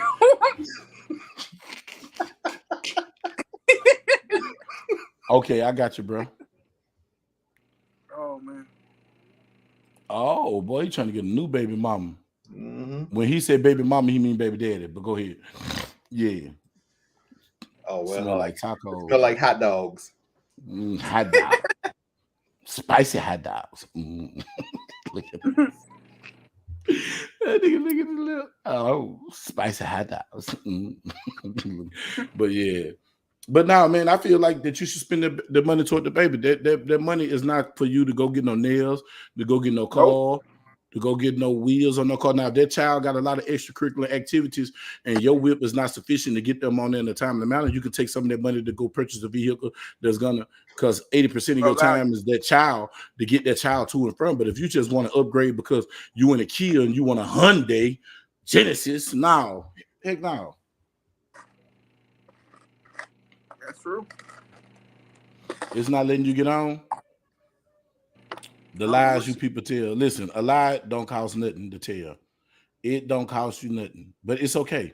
We're gonna allow you to be, we're gonna let you live in your lie, and then you can just type it into the chat. Thank you. Yeah, the only thing I do is just click on the link you put out there. 2023, don't lie to me. Lie to yourself. Thank you. Say anyway. But yeah, man. So how y'all feel? What else y'all want to talk about that you need to pay attention to? It's on you or rabbit ears. Come on, Teddy Roxman. Talking to me? Baton Rouge. LBR. Shit, he can't even keep his eyes open. Pay attention to that sticky icky got him. Thanks, Jova. That's it. Your lifestyle, you should already have your own lifestyle before you even do it. I think I done said what you should pay attention to, man. So you know, I said that with the intro when we first came in here. So I'm gonna pass that off to Ray. Damn, Pass it off to you, Ray. Oh well, damn, man, shit. Ray you for got Edmund. something else you want to add on? Shit, just pay attention to your surroundings. You know, pay attention to that shit, man. People don't. There's a whole lot. What about the Memphis Cops baby mama? What man? Who said that? Oh, that's what they're saying that whole thing was about, a baby mama. Are you Man, serious? you know what? Yeah, supposedly. I mean, I haven't seen that anywhere, but that's what I've been hearing. Hey, look, I'm gonna say this here, y'all, and I want y'all to hear me good. If y'all ever really noticed, the only thing I ever brought to the live was the pistol brace issue. Mm-hmm. Have y'all ever noticed that since I started these lives, man? Mm-hmm. Especially this year, I really don't make a topic. It's too many people talking about this already. Yeah. So I'm just gonna say, pay attention. You pay attention who you sleeping with.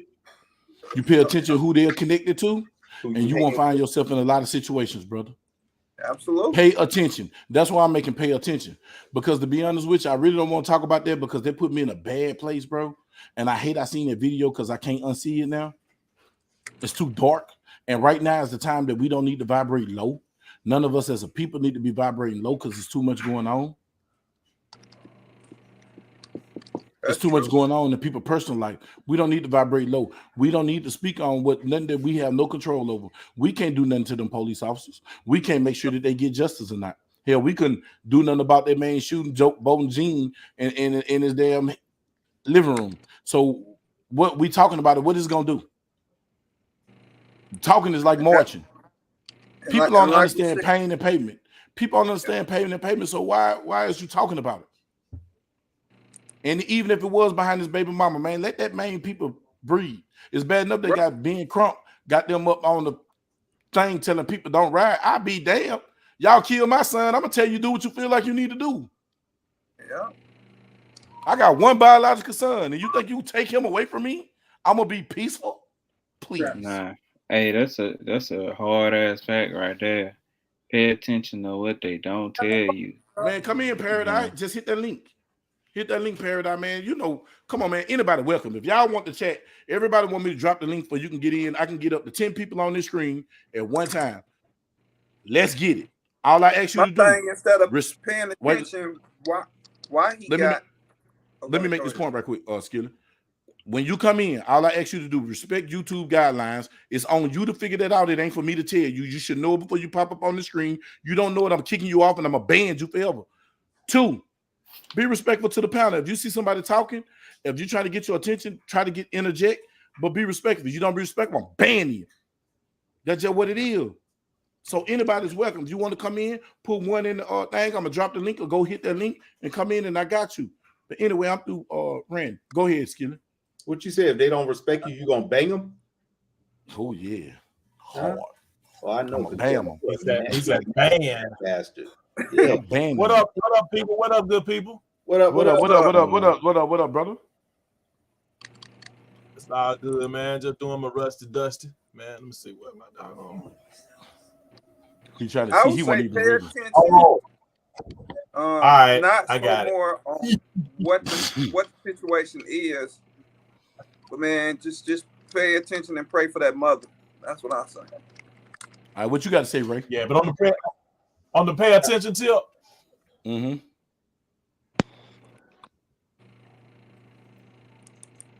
Go ahead, Ray. Oh, I thought what you was talking, man. I guess that need to pay attention to that cell phone bill. If he in charge, he didn't pay that shit to cut him off.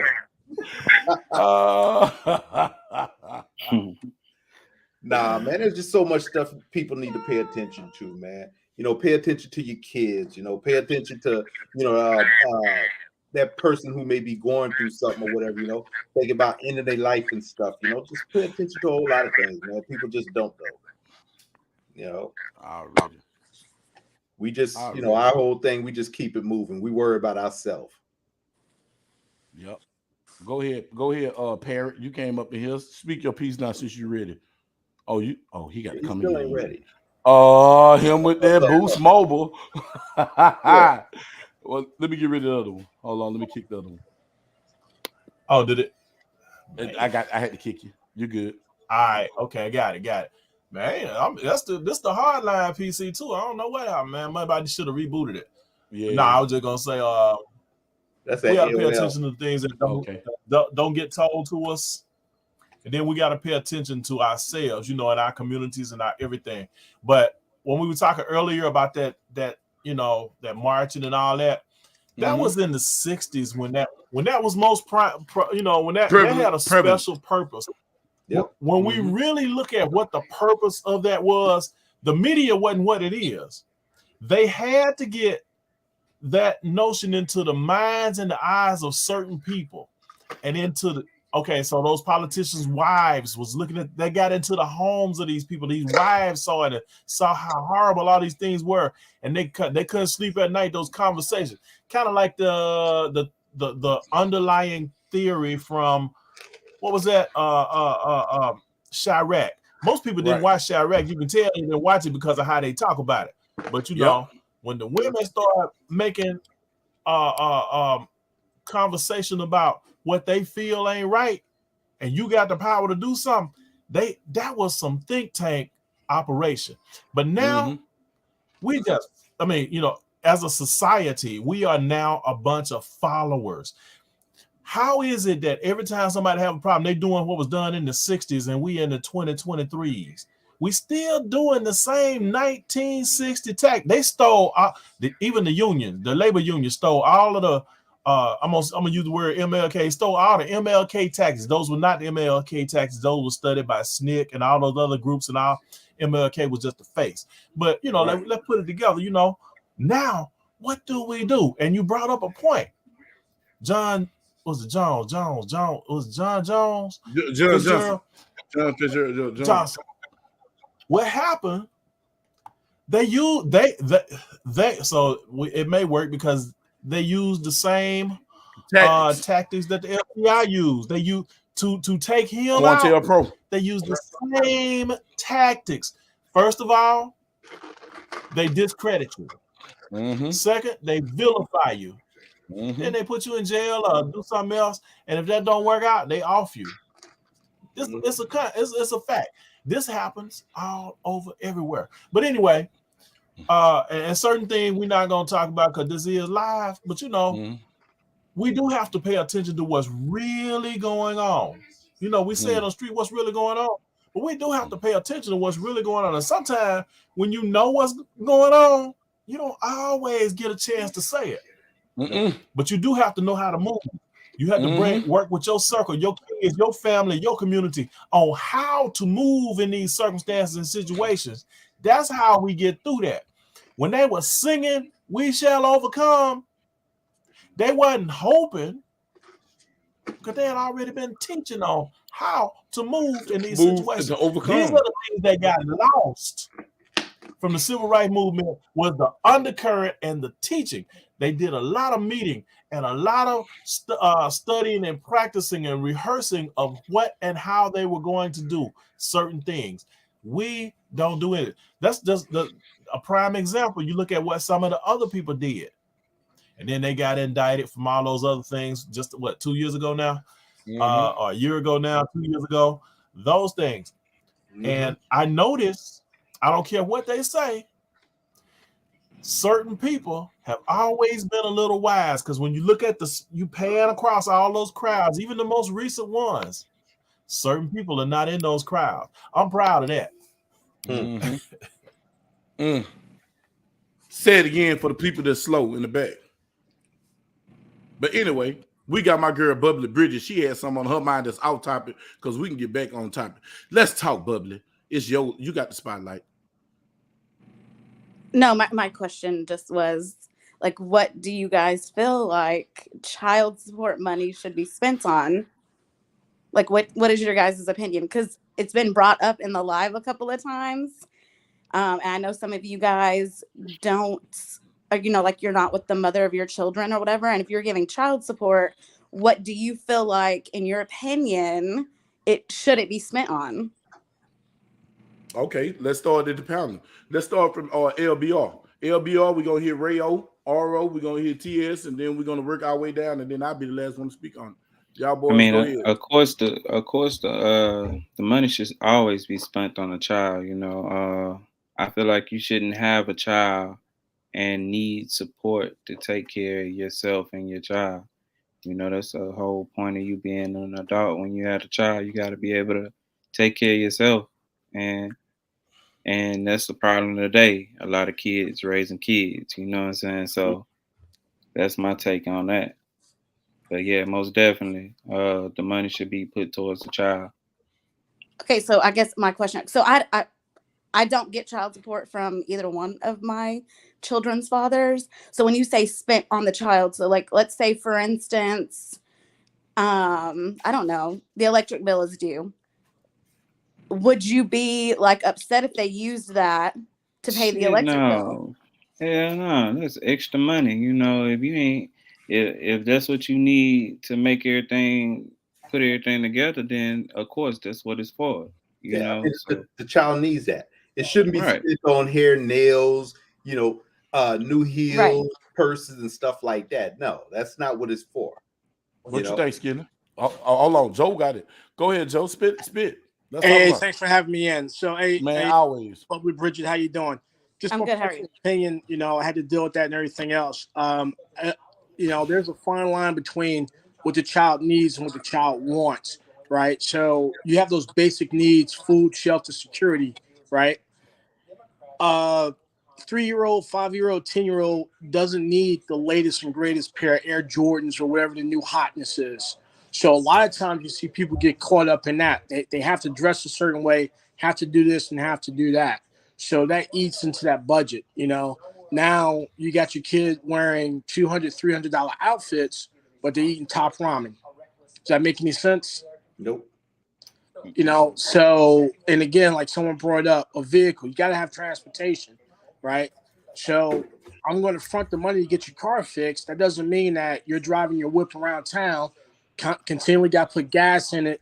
You're not setting aside money to maintain it and everything else. And then it's just like, well, your kid needs this, your kid needs that.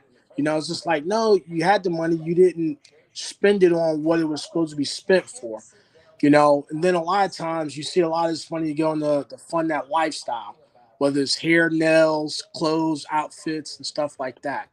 So, there has to be some type of accountability, some type of balance. A lot of states are giving away like these cards where you can only spend that money on certain things, whether it's clothes or food. It's like a debit card or a credit card. You can only use it in certain places. That's cut down on a lot of that frivolous spending. But then on the flip side, people are getting pissed off because they're like, well, it's my money. I can do what I want to do with it. No, It's not your money. The money is for the kids. Yep. And Bug said it earlier. CPS, Child Protective Services, and child support, that's just one big hustle. It's a hustle because they're skimming money off of that. Like the mandatory minimums of you got one child, this is what they got to do, this is that, everything else. That is a hustle. Then a lot of places that go off of the percentage of what each parent makes. So, if you look at some of these other cases and like, I really don't see why a child needs $100,000 a month. Yeah, $10,000, $50,000 a month. Well, they've grown accustomed to a lifestyle. Dude, that child's 2 years old. He ain't grown accustomed to nothing. Nothing.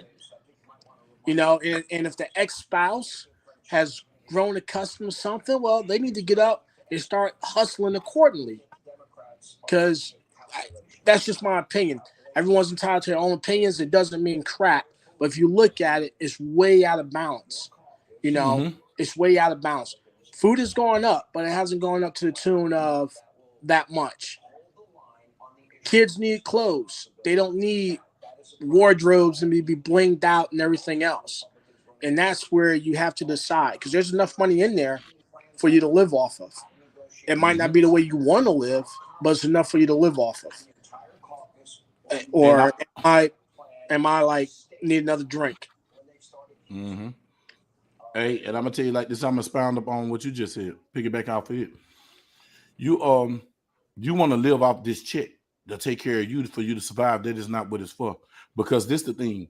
If you lived a lavish lifestyle with me, because you was a part with me, and I brought you into my lifestyle, that's my lifestyle. That wasn't your lifestyle. I made you a part of my lifestyle, and once you remove yourself from me, that lifestyle is to change. It is not for me to sustain the lifestyle that I prepared for you when you were with me.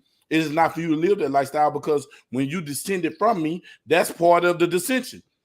Pros and cons. The pros is you got all this, but you had to put up with that. But when you left me, you don't got all this, and you got to deal with that. So you need to go and deal with that. And don't no child need no damn $10,000 a month or $5,000 a month to live, man. That's crap. If you ain't in getting no special skills or you get no special training from pitching coaches and stuff like that because you're trying to advance a career for something later, or you going to the Olympics, now that makes sense because that stuff get expensive. Ballet and all that stuff get very, very, very, very expensive. So I can see it. But let's just be realistic. It is not for the other parent, to produce a lifestyle for you and your kids, because I know women that won't go get a job because they want the child support and they won't go down. And I think child support is a big scam, because child support was not in there when your baby father spilled up in you and spilled off his loins and left his seed in you. They wasn't in that room there to negotiate that. So how you gonna tell me now? And now, because I didn't pay child support, and then a lot of these times is because vindictive women, let's just be honest, is men too, but the percentage of women is higher than men. Vindictive women that's mad because the relationship didn't work, or that man figured them out and feel like, damn, I had a child with her. Now you using this child to hurt him, and you using that money to try to bring him down because you want him to hurt because you're hurting. Yeah, I'm gonna have to disagree with all that. My bad. Like, hey, that's what we're here for. You can disagree all you want. It's my opinion. I think just because I think everybody in the chat is trying to find a logical or a perfect solution to an imperfect system. Ooh, talk, boy. The only solution there is to abolish the damn system, right? And a lot of people, when they have this conversation, they're gonna start talking one-on-one from an individual perspective. I'm gonna flip that conversation. Let's talk in the aggregate. This system is nothing new. Child support is nothing new. It's been decades. Show me the aggregate effect that it was supposed to have. It hasn't reached that means. Our family structure in the United States has only gotten worse in the time that child support has existed. So it hasn't produced an outcome, right? We have data points, right? Like right. we can look at this, we can track this shit. Like we can put it on a spreadsheet. We can be very logical about it. It hasn't got us to where it was supposed to get us. Kids today are not better off because they got a child paying child support, right? We understand what fatherlessness does in our community, right? It's been eating the ass of the Black community for decades. Now it's starting to hit white folks too. You know what I'm saying? It's an American problem at this point, right? Mm-hmm. So we trying to take the round shaft and put it in a square peg and try to find this. Or if I just put a little bit more pressure on it, nah, nigga, stop. Just stop doing it. Like it's insanity at this point. Like, just abolish the system. That's the only answer. Right. So even to use the example that Joe Boss said, like, okay, so I give you a card, you can only use it for certain things. All that is shell games. That's 3-card Molly. Yeah. Well, hey, Tank. Now you're just gonna take $400 out your account, your other account, and use it in a frivolous manner, and use the $400 I'm paying you a month. You know what I'm saying, to back in that, but you still fucking off $400 at the end of the day. Yeah. So there is no solution to any of that. Like, the only solution is just to abolish the imperfect system. Yeah.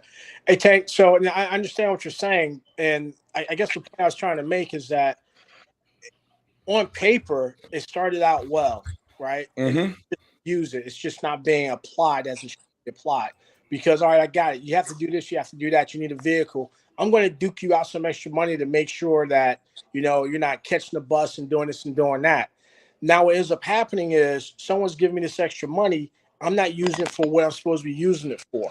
And then that's when you start going down the rabbit hole. Like, well, I did it once. I can do this. Well, I'm getting $1,000 and, instead of this, I get that. And I'm going to start skimming money off. No one's being held accountable in a lot of this stuff. And then what's happening is the courts have been weaponized against the non-custodial parent. I'm not going to say man or woman, but the courts has been weaponized, and it's in the courts. Again, just my opinion, but we can pull up numbers. It's in the court's best interest to have people running through the courts, because every time you go through the court, you're feeding that machine. Whether it's a lawyer, whether it's court calls. There's only one winner in the equation, and it's the system. So stop feeding the system, right? It's like your neighbor got a pit bull in the yard and they've been biting everybody. Why you over there? You going over there constantly feeding it scraps? Yeah. Why you stop feeding the fucking beast? Nigga. Yeah. You know what I'm saying? That it's that easy of a solution. No, brother, I agree with you 100% on that. But how do we get out of that? Because now it's been indoctrinated and drilled into us that, oh, you know what? You had a baby with someone, they're not doing right, put them on child support, right? They miss a payment, put a warrant out for them. Yep. Right now, the secondary and tertiary orders of effect of that is you got a warrant for child support. There's certain things you can't do, right? It depends on you owe. You can't jump on an airplane. You can't get a passport. Certain jobs you can't get. So that just puts you further behind. And guess what? You're still not getting that money. Exactly. So what did it do? It just put another person through the system. It fed the machine. Right. So that's the reason why I think we need to have these real conversations like I'm having, because we have to start asking. Like you might be getting $500 a month from your baby daddy. On the individual level, that may be good for you. But what is the aggregate effect that it's having in our community? It's not having a positive. In fact, it's only having a negative. Right? And Well, you want to talk about, you want to see more, just in the context of African American community, talk about, oh, you want to see more black people in certain roles and certain things. But your actions are the one that is including them, because now this nigga's on paper. Yeah, exactly. Yup. Like You criminalize them. you being counterproductive to what you say you want. Yeah. Right. You got to fill out that job application, and that first question: have you ever been convicted, arrested for, brought up on? You got to fill out yes. So now that right there, that puts a lot of limits on your stuff that you can do. Yeah, if you got a good hustle, you can go out and get your own business. But the one thing in doing that we don't have those benefits. My kid gets a toothache. I can't take care of that. You know, right? Physical. I can't take care of that. So, and it's fun and games in certain circles. We say, hey, you know, just put that MF up on child support. You know, hit them there, hit them there. Well, you're creating more of a wedge in our community, right? Mm-hmm. And now you're weaponizing the kids, because now you're withholding the visitation from the fathers, or you're withholding the visitation from the non-custodial parent. And right. It's female, so I'm not gonna. I apologize for saying that. But so now we weaponize these kids. Now you got 1, 2, 3, 4 generations that's carrying that generational trauma and hurt and PTSD. Because believe it or not, when the kid's 4 or 5 years old, they see their parents arguing, fighting, coming to knock out blows about them. That irreparably harms a child. That gets in their psyche, right? So now, the young man saying that, I'm less reluctant to have a fully functional relationship with a woman, because the only thing I seen was my father getting dragged off, going to jail because he showed up. My mom's was pissed off at him, hit him in the head with a chuck roast, and he went to jail on domestic. He didn't pay his child support. Right. So all that stuff I got to carry with me, man. That's a lot. I mean, look what Pair I just posted in 2021 to the tune of 1.38 billion in child kept by the system. Yes. And we talk about the stuff that don't happen in our community or whatnot. You know what 1.38 billion can do? Absolutely. A lot more than zero. Education program. Go ahead. Speak, brother. I want to ask Bridget this question. Why haven't you put him on child support? Have you had the discussion with him? That's interesting that you asked the question, but I'm just asking that question because how you respond is the way I'm going to answer this question. So I was trying to be the nicest person and not go through the courts and just let him kind of do his thing. And I really don't need it. Like I take care of my kids. I don't need that to help me take care of my kids. But his logical thinking is like, I mean, I don't know. I didn't do it because I don't need it. I can take care of my kids on my own, but I see other females go through different situations, and they did put their baby daddies on child support and went through the attorney general's office and this, that, and the other. And they just, I don't know. I don't want to have to go through that. I don't need it. So I'm not going to go through that. If you get what I'm saying. Is he in there like physically, as far as coming to get them? Okay, well, no. So in the last 5 weeks, he has not seen them. So he comes and goes as he pleases. Well, and I have two different baby daddies. One physically cannot see him. He can't be there, right? The other one, he could, but he chooses not to. He does it when he feels like it, right? So like whenever he wants to be a daddy, he'll be a daddy.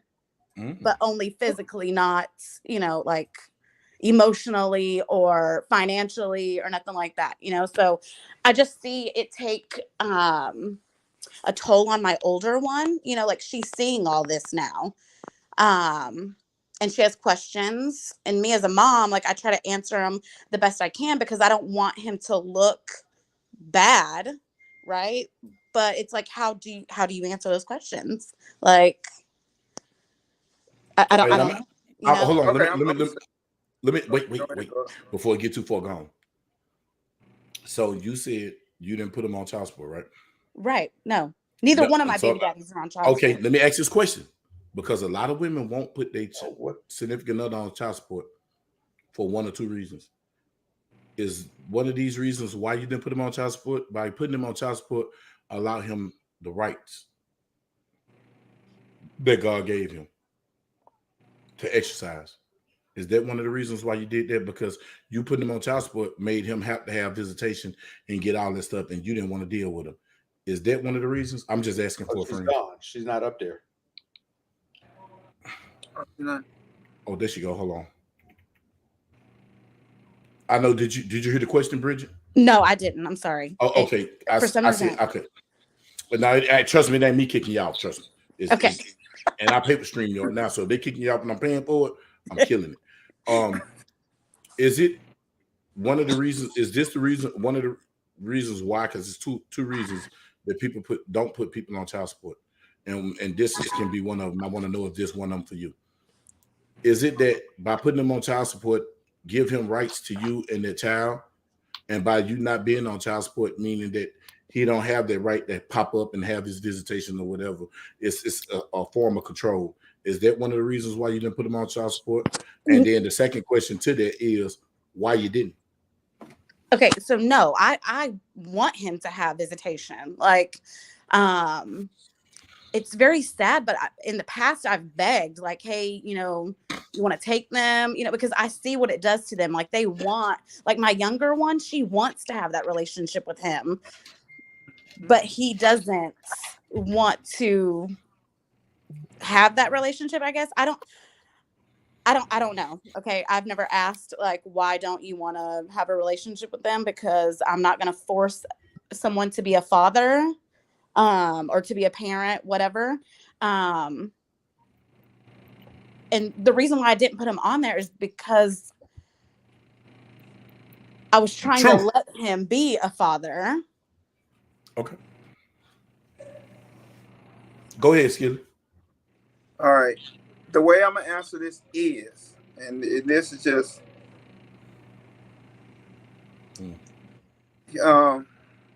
you first of all, you have to want to be a father. Let's put it like that. In certain situations, you have to want to be a father. And most of the time, these fathers out here doing and screwing anybody they want to, and then forget that you can possibly have a child out of that situation. So you lose that focus. So in particular case, fathers need to step up. Shouldn't no woman have to tell you to take care of your child? That shouldn't be the case. Once you know that she's pregnant, if you doubt that child, go get a DNA test when the baby is born, so you won't have them questions. You don't have to wait till the baby born now. You don't even have to wait until the baby. Well, they got bad tests now. They can test while she's in the womb.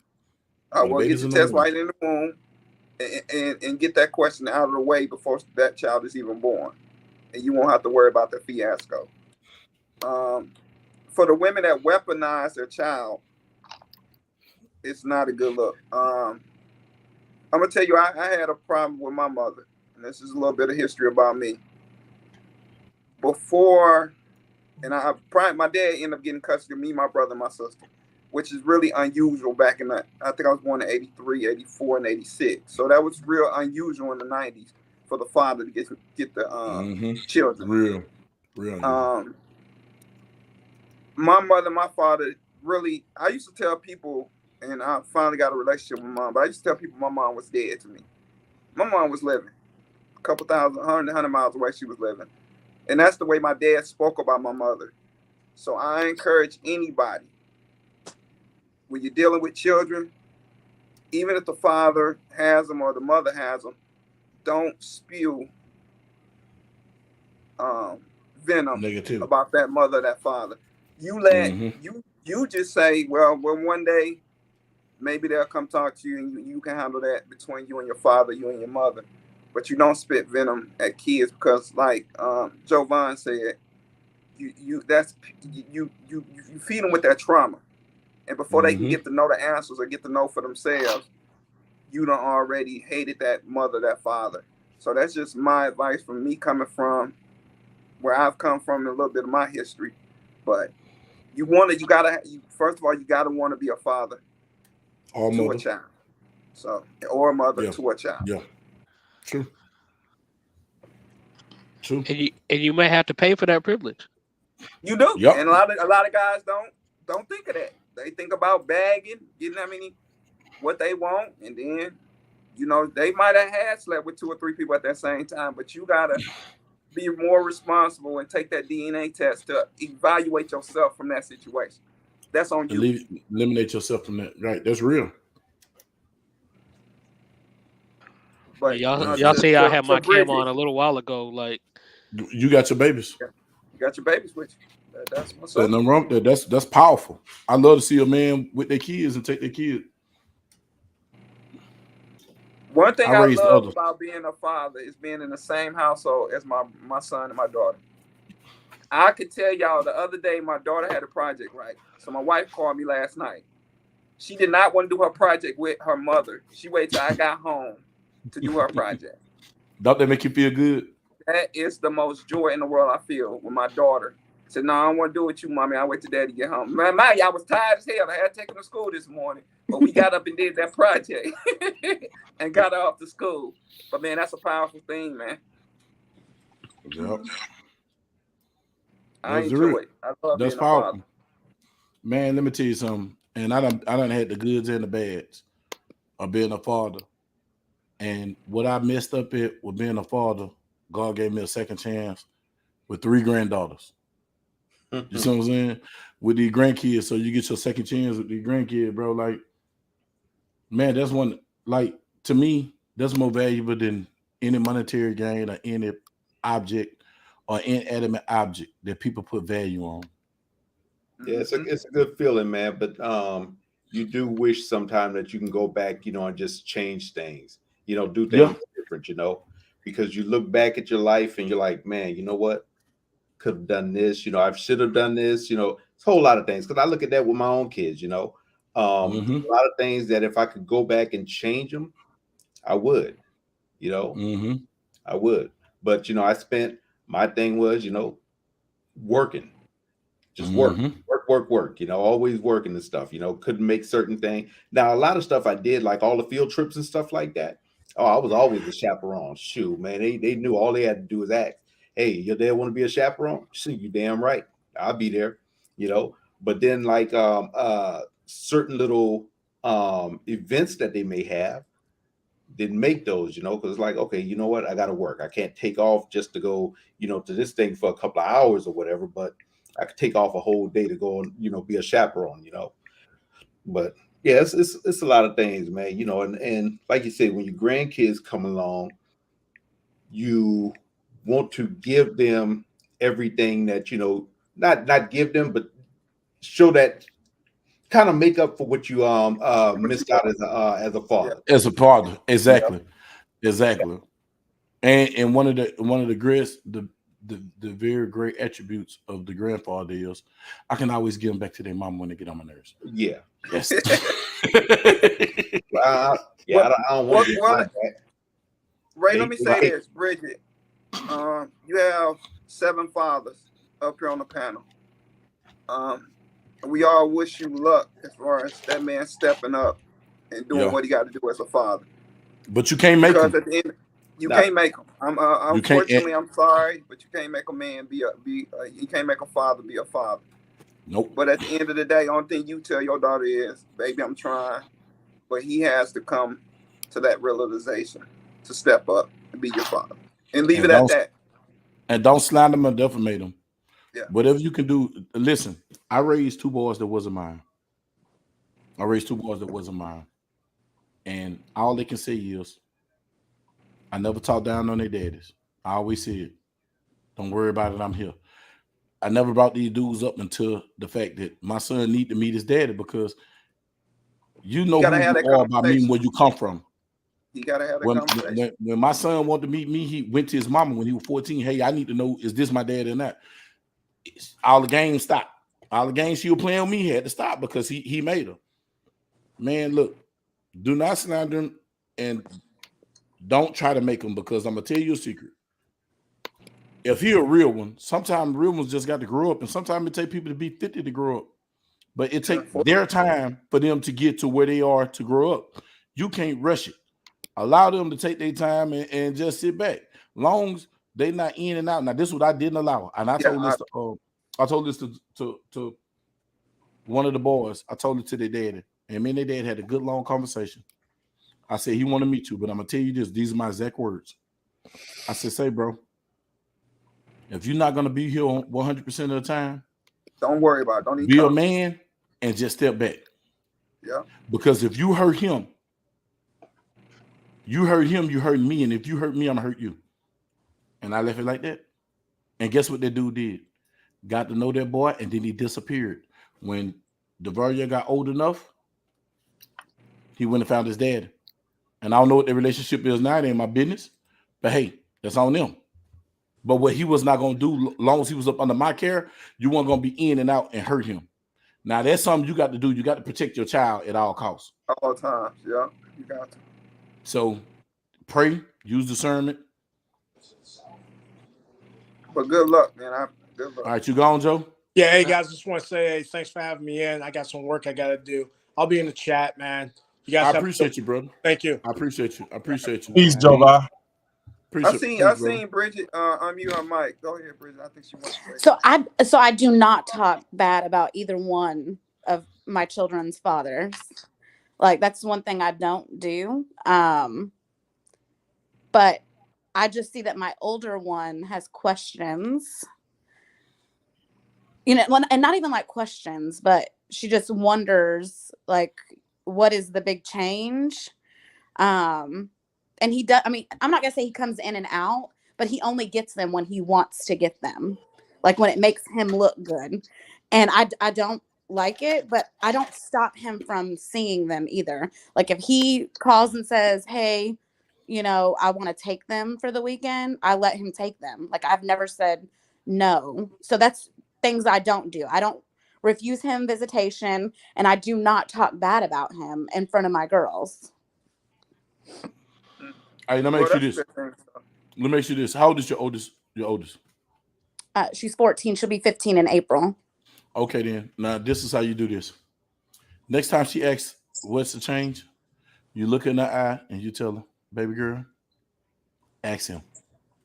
Yeah, he can only That's answer how that you stop all this. Okay, so I'm gonna say something. So she doesn't talk to him at all. Like if he calls her phone, she doesn't answer. But if she want to know, she answer. Hold on, let me get something off. If she want to know, tell her to ask him. It's time. She 14. She above the age. She above the age of you carrying her sins. She carrying her own sins, so she know right from wrong. And sooner or later, before you know it, 18, 20 will be here, 21 will be here before you know it. So it's time to start prepping her for that, because these are situations. Because if she have father issues now, and if she can't get no answers, this ain't gonna do nothing but perpetuate and get worse. And it's gonna be a life of bad decisions. So hey, right now, while she got in your bosom and you got her cushion, tell her to talk to him. Ain't no sense evading them. You want to know stuff, talk to him. The same way she come to you, you tell her, hey, talk to him. And then if she don't answer, whatever he do is on him. And if he showed that he BS, then you stop her and then you protect her. Now you be that barrier and that shield. And then you go talk and find out what it is and see if it can be mended or repaired. And then you can assess the situation and figure out if you need to retract her and subtract him. You know what I'm saying? Yeah, that's true. And that's just me learning from life. I got one daughter and I haven't talked to her in over a year. And the scenario was her mother passed at the beginning of COVID and whatnot. And I supported I got 2 children from that. You know what I'm saying? Like I supported both of them through all that whatnot. And my daughter was pregnant at the time. During that process, you know what I'm saying, after the funeral and whatnot, like my daughter reached out to me. She was like, she straight up asked me, like, do you think mom was a good mother? I couldn't. That conversation had to begin with fuck no. That's your truth. Like she left them in Austin and moved with her new baby daddy to Vegas. I got a call from CPS like, you don't come pick them up in the next hour. I stayed in Oak Cliff at the time. I stayed at Dunkerville and 20. They in Austin. CPS told me if you're not here in an hour, we taking them into custody. I broke every speed limit between here and Austin. Barely got there in time and had to beg and plead for the CPS officer to let them come with me. CPS officer ended up getting fired a month afterwards because she let me have my kids. Wow. So that's the context. That's the context that she asked me if I thought her mama was a good mama. How do you say yeah? Like I never bashed her up until then. My daughter was 21 at the time and she was pregnant with her first child, my grandson. So I felt like at that point, honesty was due because I need you to understand from an adult perspective, so you don't repeat this shit with my grandson. Like at this point, it's 2 adults talking. It's not a dad talking to his daughter. You know what I'm saying? And she felt some kind of way, and we haven't talked since then. You know what I'm saying? Mm-hmm. I don't know if that's ever gonna change or whatever. Like that's the price I had to pay, but I had at that point, honesty was due. Like I couldn't allow her to belabor under some false understanding. Like there was no other way for me to answer that. Tank, I'm gonna tell you like this is with them gals. You know, I got a daughter. My daughter's that girl a pickle. We talk and I don't talk, and we talk and I don't talk, and we talk. And probably the reason why we talking now is because she had my grandbabies, and my grandbabies like really was the bridge between us. Because if she didn't have kids, I wouldn't fool with her. And that's just real talk. But I'm glad she had kids because the kids softened my heart because I'm a hard dude. I'm a hard dude, and I let my ego run away with a lot of stuff and my pride, and them kids just kill all that. So it makes me see things with different eyes, as they say, soft eyes, soft lenses. And when I see it with soft lenses now, dude, all you have to do is just be there. You let her know out the blue, you reach out to her because we the parent, we got to reach out. Me and my son were talking. For 3 or 4 months here before October to his birthday was January. We weren't talking, but we talking now. He just had a baby. Now the baby, we talking. So with that being said, bro, you let her know that you got her back. Like my son, he don't got to talk to me. I love him. I got his back, whether you know it or not. Let her know you got her back, and when she ready, she can. Yeah. And leave it at that, bro. Yeah, that's sort of where it's at this point. You know what I'm saying? Leave it at that. And then if you really want to talk to her, you just got to be cunning. Actually, see your grandbaby. When they see how you treat them kids, man, they don't do nothing. I don't care how hard they is. If it turned a switch off in them, bro. Because me and my daughter couldn't stand me. Guess what? My daughter just called me tonight. My grandbaby saying they want Papa room. And all of them, you know what I'm saying? They calling like Papa. My phone been ringing all day. Video chat. Hey, Rain, how you doing? I haven't been at home. She want a Papa. So when them kids reach out to you like that and you build that bond with them kids, the parents will start getting jealous because they're going to want that bond with you, especially if they had it already. And they remember that bond that they had, and it'll make them come back. Because that's how me and my daughter was. And she told me straight up. She said me in front of my grandbaby, she said, I'm a daddy's baby again. And my grandbaby Rain was like, no, my papa. And she was like, oh, that's my dad. No. And so like that opened the door, bro. It's just right now, man, it's egos and what she feeling. You don't know what was put into her head when that woman was passing. Yeah. So you got to fight that, bro. So it is what it is, man. Yeah, y'all got some real heartfelt thoughts coming out, and it's real. It's you know, some of the questions that was asked earlier. It is very difficult to say what one would do, you know, because something we all do is we say I would do this, but sometimes when we face those same situations, we don't know that we do would nothing like that.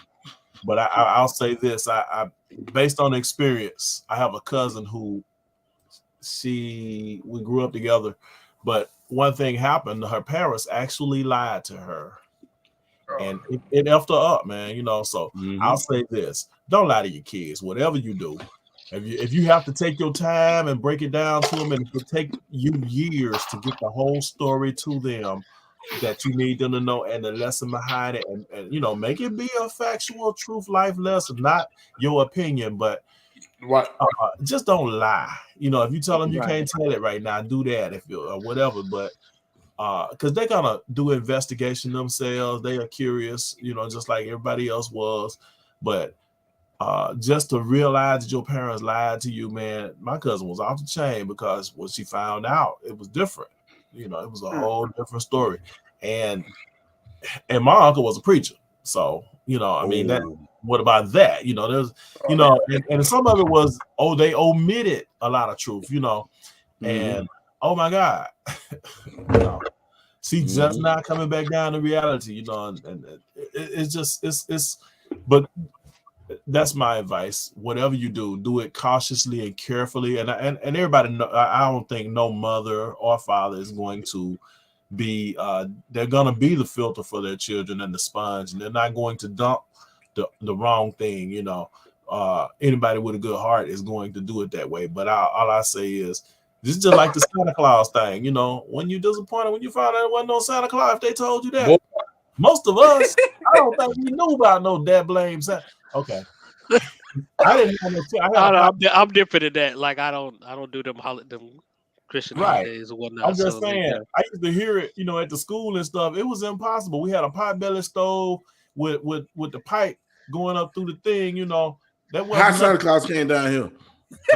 real story, Bug. You know where I stay. You know what it's like where I stay. Yeah.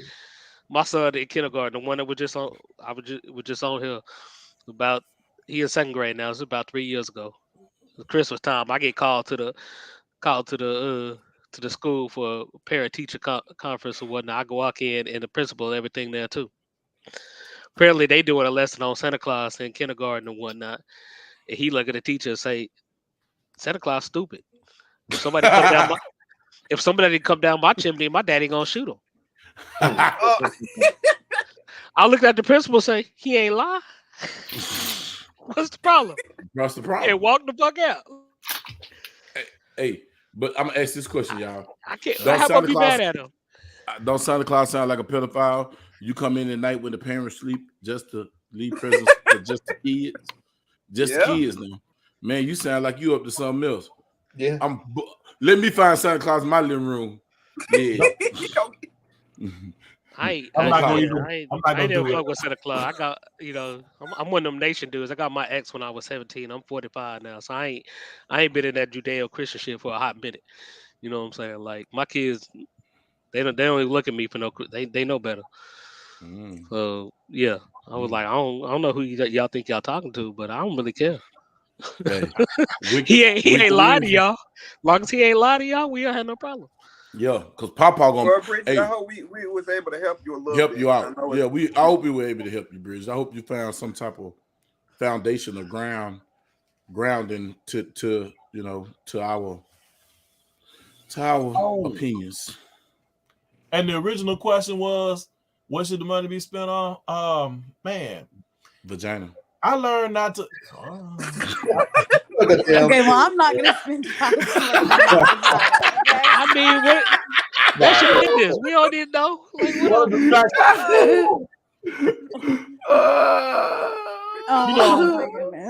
goodness. I mean, you out here with the Buck Nation, so you obviously a deviant. So you know, we don't need to know more than that. Man, listen, that's bubbly Bridget, boy. Like, you know, bills or whatever. man, the baby live in the house, so you know all those types of things. Hey, anybody tripping on that, man? Okay, I don't know. I just want excuse to get to the damn baby. So I'm a complain about you spending on the bills. The bills should be taken care of without my child support. I'm just saying. I'm just being a butt. We've seen those videos where they had those things that where you got a situation where more than one child and one father is not the father of all. But you know, I come to a conclusion with this kind of thing. What is that? As a family person, we should never isolate another child like as if they don't belong, because the child don't know no better. They're gonna remember it all their life. Okay, can I say this? Can I be the devil's advocate for all the broken? He said no. I'm gonna be the devil's advocate for all the broken men out here and emotionally traumatized by women spending my money on other kids. Well, they did it.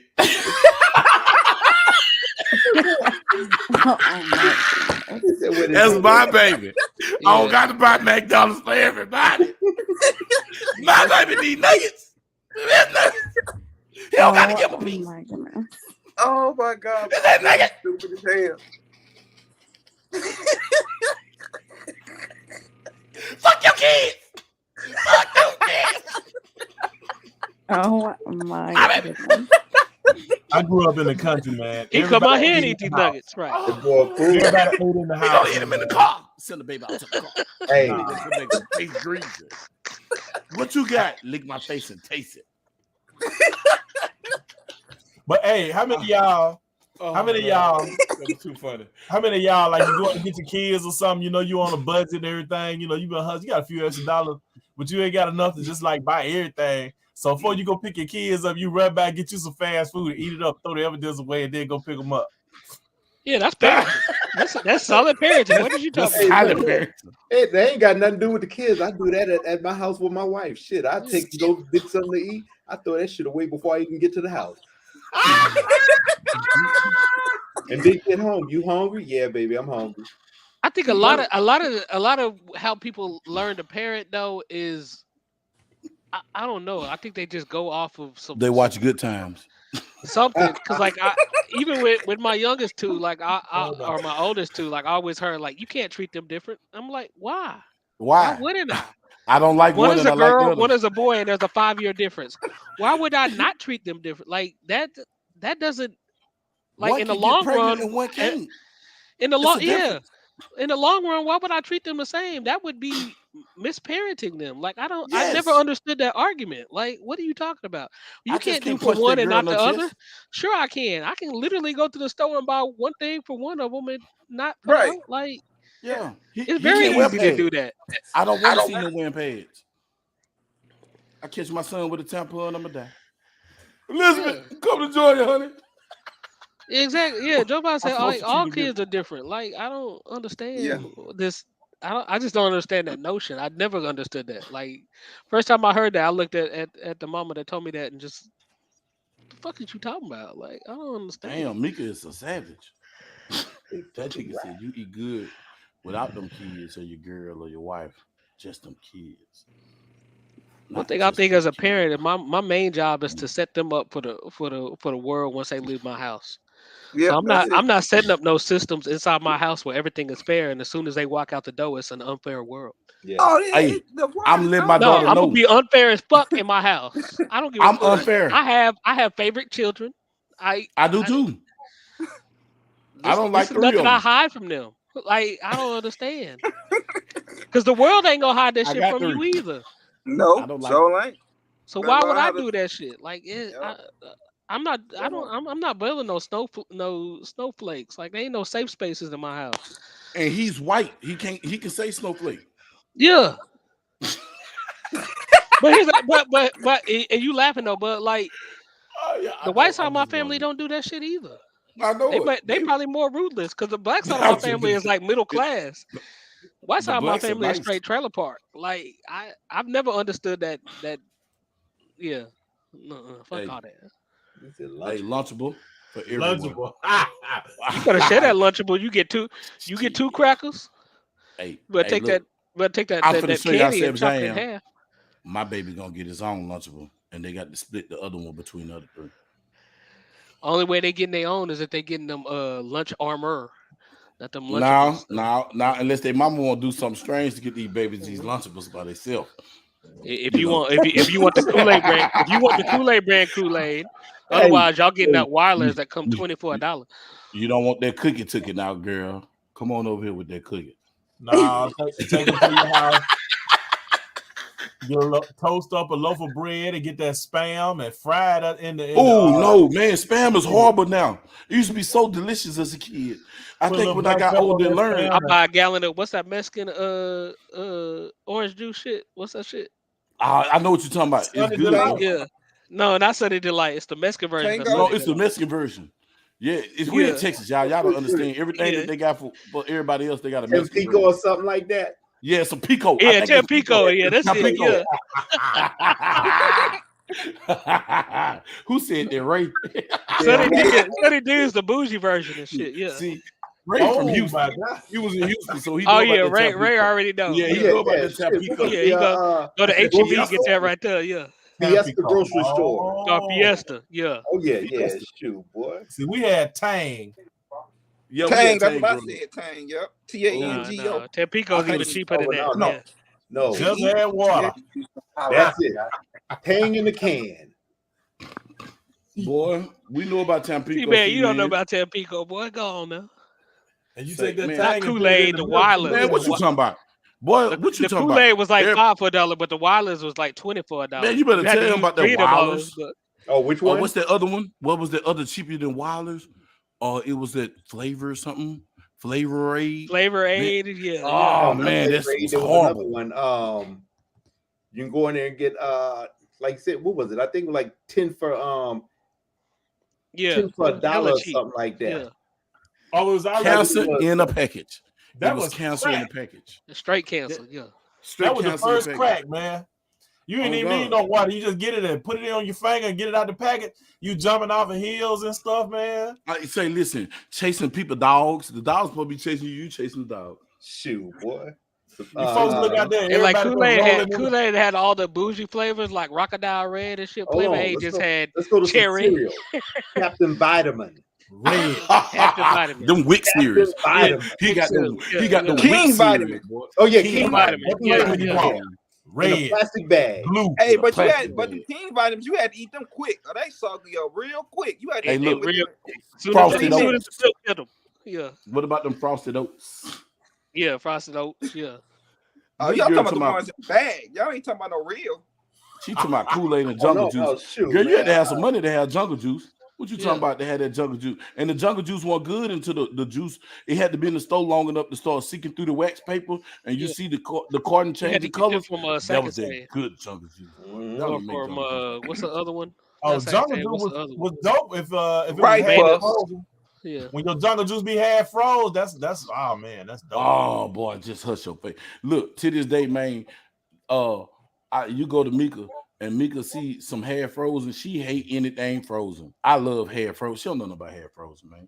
When you had horrible food and you hair freeze, it just make it delicious. Oh, Rice Puffs. Oh my God. Say them things was horrible. Man, anything that was in the bag, you better not let it sit in there more than a minute. You better be fat. That's what I'm saying. You have to I hate that. I don't know, man. Oh, somebody said Big Tex juice on the can. What? Boy, that was the bomb. Boy, don't think on Big Tex, man. Now you talk about that other stuff. With no. When you got old enough, that Big Tex and that McCormick. Oh man, shut up, boy. Be quiet. Stop telling me why no drink. Miss Mika, all I know is red Jungle. Did they have any other color? All I knew was red. Of what? Jungle Juice. Did they have any other color? Orange. Yeah, they had all kinds of colors. They had every color. You had to go to Second Say to get them. So y'all was uptown, man. We were down there with the Jitney Jungle and the Piggly Wiggly. We didn't have none of that. Piggly Wiggly had it. What you mean? Oh, yeah. Piggly Wiggly had it. And Baynard's. Yeah. Oh my goodness. Yeah, man. 25 cents. I remember that. Then they went to 50 cents. Miss Mika, something. Look at Miss Mika. Woo! Fried bologna with mustard. Oh, Oh my goodness. Y'all are disgusting. Boy, look here. I can take some bologna. Any of my Texas folk know Hill Country Fair. That's the HEB brand, yeah. Hey, hold up. This boy said Fried parade bologna, brand bread. Boy, scrambled you must be egg, from and some Louisiana. cheese. The parade bread, nigga. Once you open the the stringy thing, you had 3 days to eat it. That bread was gonna be hard. That was like fried bologna with eggs. Bunny bread. I don't know if y'all had that. You remember bunny bread? Like Wonder Bread? Bunny bread. Yeah, that bunny bread. Yeah, that shit was horrible too. That shit didn't last number 2 days. Oh, it had a little. What was the one with the little bunny on it? I remember the. No, I'm thinking about the ice cream with the little girl with the cow. That was some good ice cream, though. What was that? Chan trying to get taken advantage of. Yeah, I'm gonna tell his girlfriend he out with his baby mama. $20 drinking the margaritas and shit. Yeah, I'm gonna tell on you. I'm gonna give a tip, T.I. Oh man, yeah, boy, y'all. I'm finna bring one back on y'all though. If y'all was in the 90s, between 1990 and 1993, clear Pepsi. That was cocaine in the bottle. No, take it back. Red Slice. Look what you heard. Oh my God. Oh yeah. And then don't forget about knee-high peach. The big peach. Now, this is before Big Peach. Knee-high peach. Oh, I forgot that's some Louisiana thing. You from Louisiana, you know about the knee-high. Knee-high in that border. But we had Shasta, man. Hey, yeah, we had Shasta. I'm from Mississippi, so they ain't far from Louisiana, but I remember Big K. Yeah. Big K, yeah. Pop brand. I grew up on Big K. Bluebell was the name brand though. Like Bluebell used to come all out of Brenham, Texas. We got in a riot in Brenham, Texas. Bluebell was something else. They emptied the stands and put one of our coaches in the hospital and shit. Like fuck Brenham. Bro, Bluebell ain't the same ever since they've been getting too many. Bro, I'm glad I stopped. I stopped eating ice cream right when it was going. Yeah, man, cause Bluebell used to be the bomb, bro. Like you used to get Bluebell and Haagen-Dazs. Haagen-Dazs was the best. Then come Bluebell. Then came Ben and Jerry. Ben and Jerry had the crazy flavors, but Bluebell is like, man, like if I ate ice cream because now, Bluebell used to be the exclusive distributor for back when was good.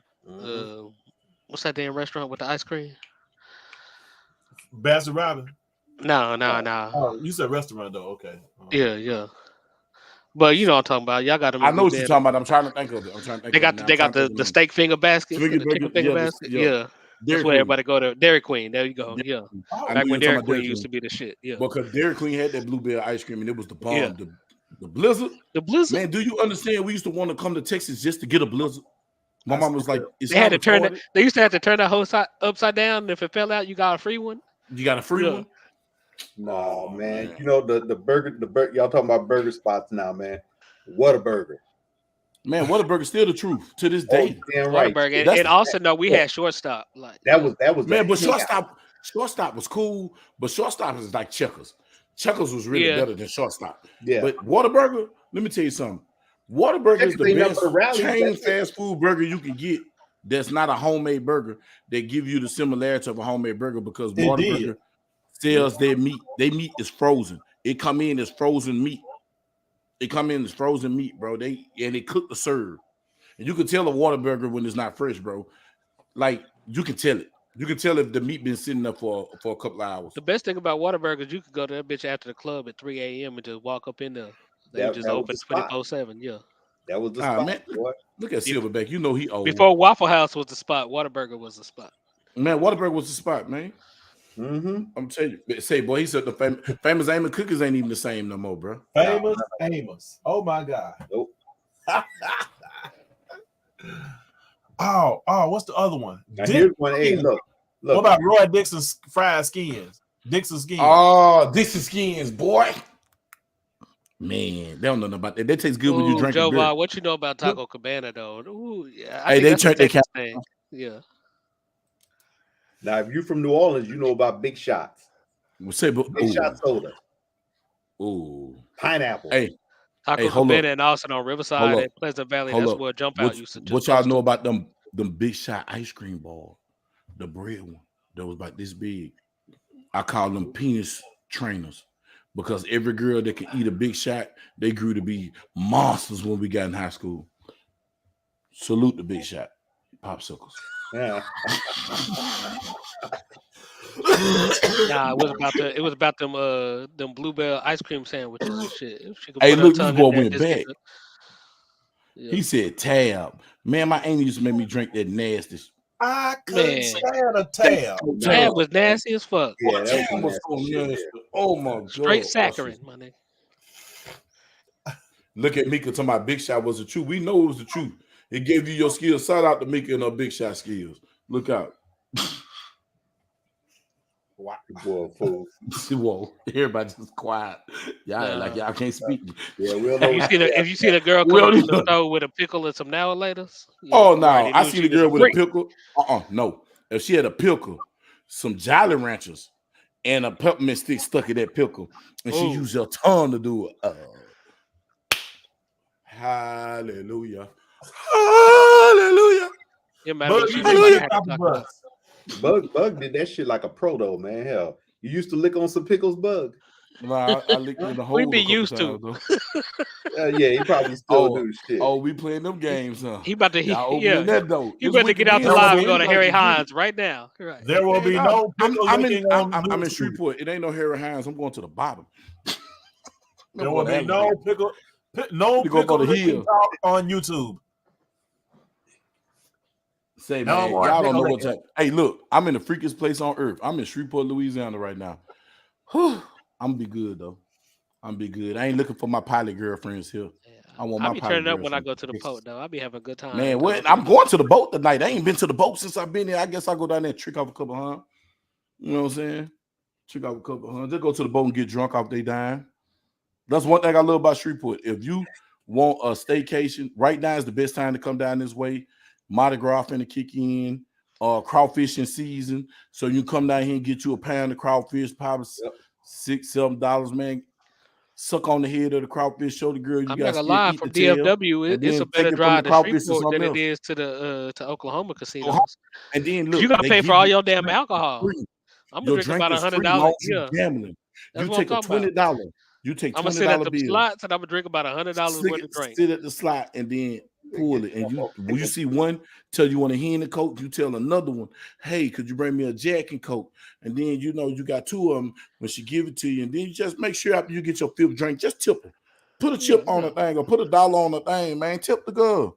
Yeah. She gonna keep them coming. The more you tip her, the stronger your drinks get. I'm telling you, it's a recipe. It works.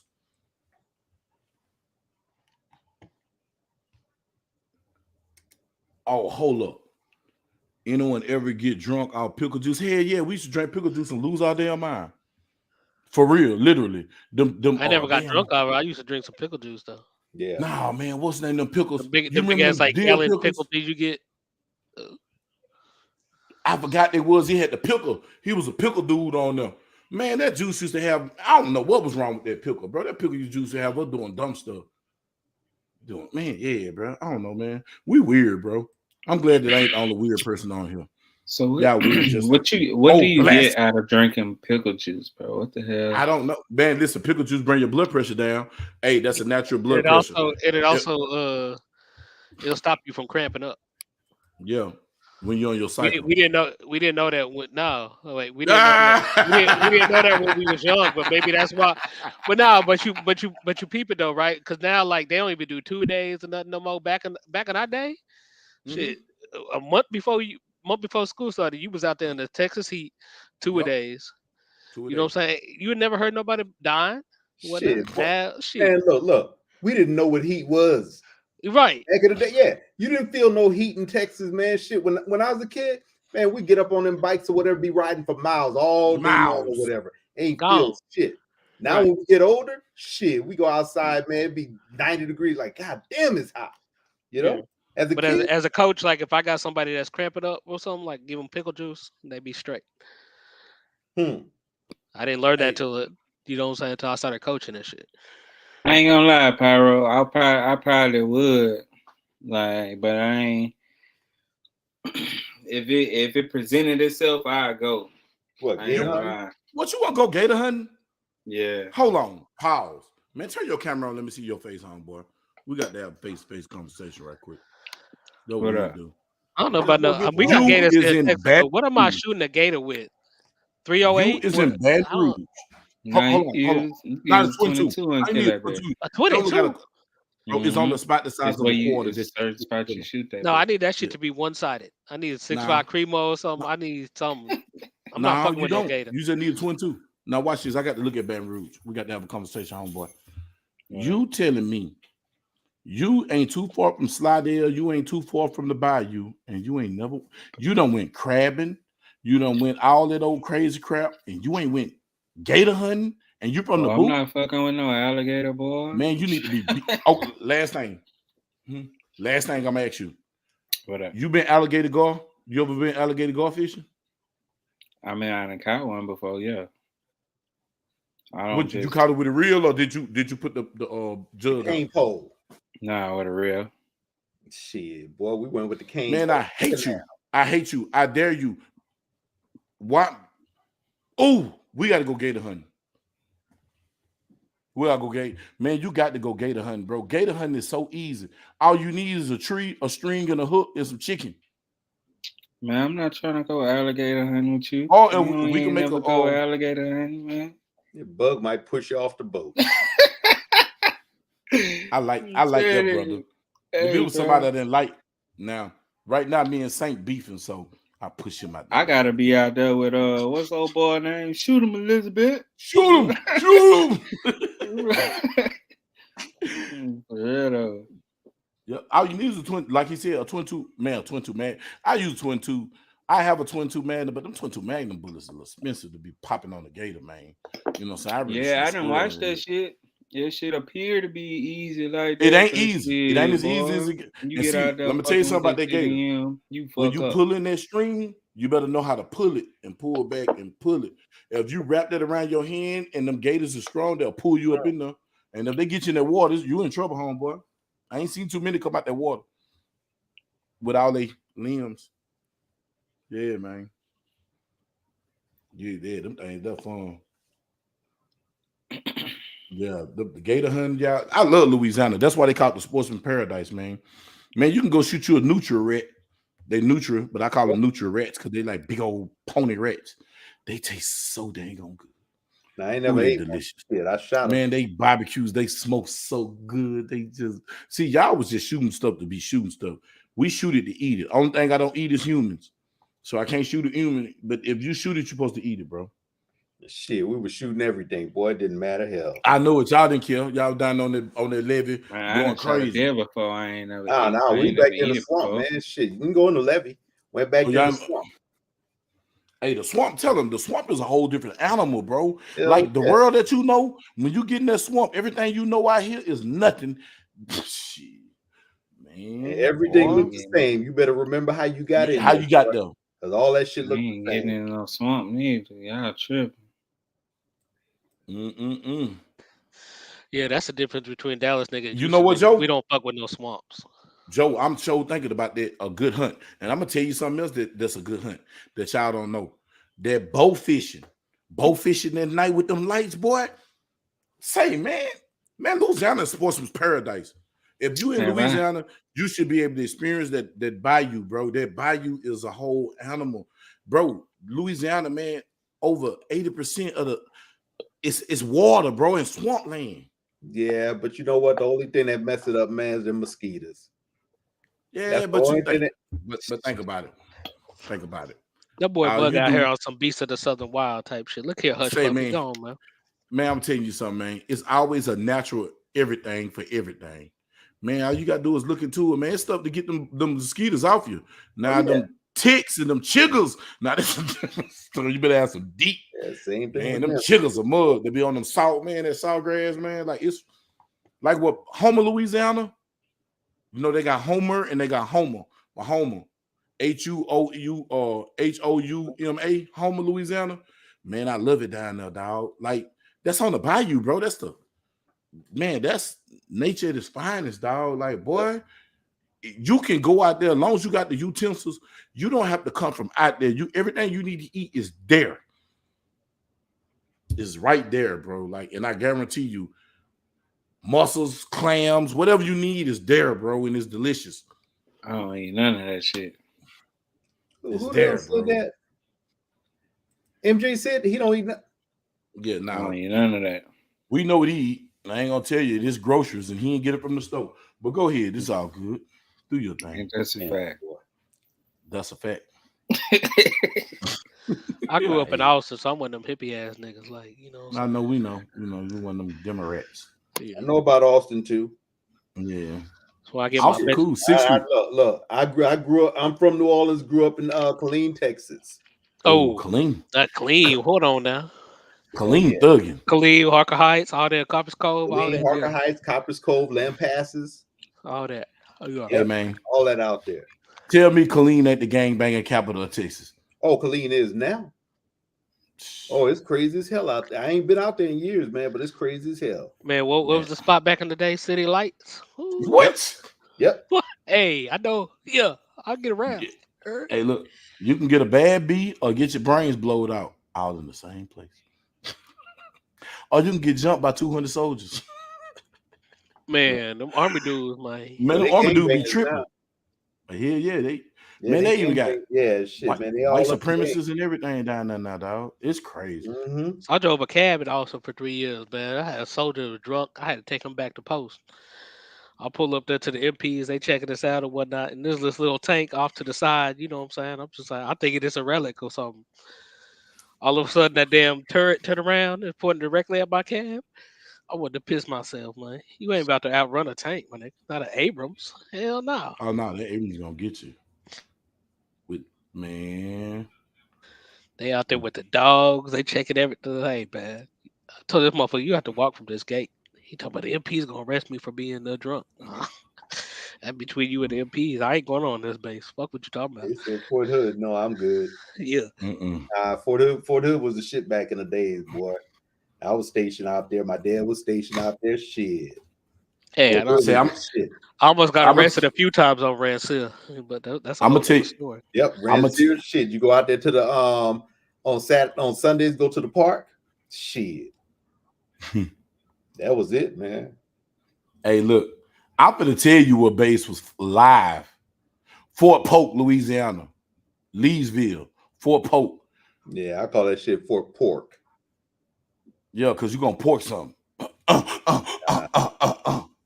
Say, boy, the boy Fort Polk was lit though. Was lit.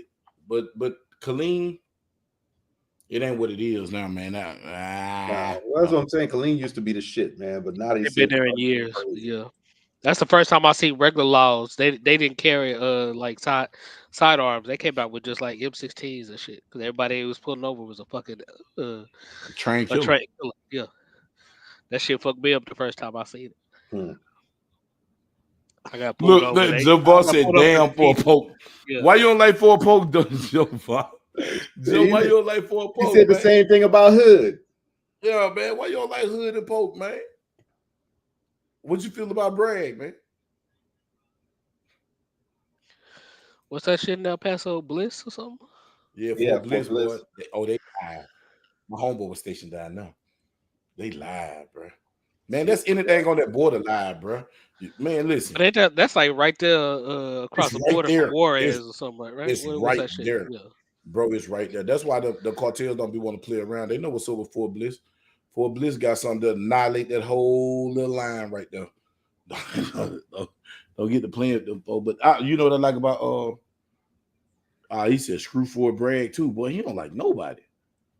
Joe Vi is a bona fide hater.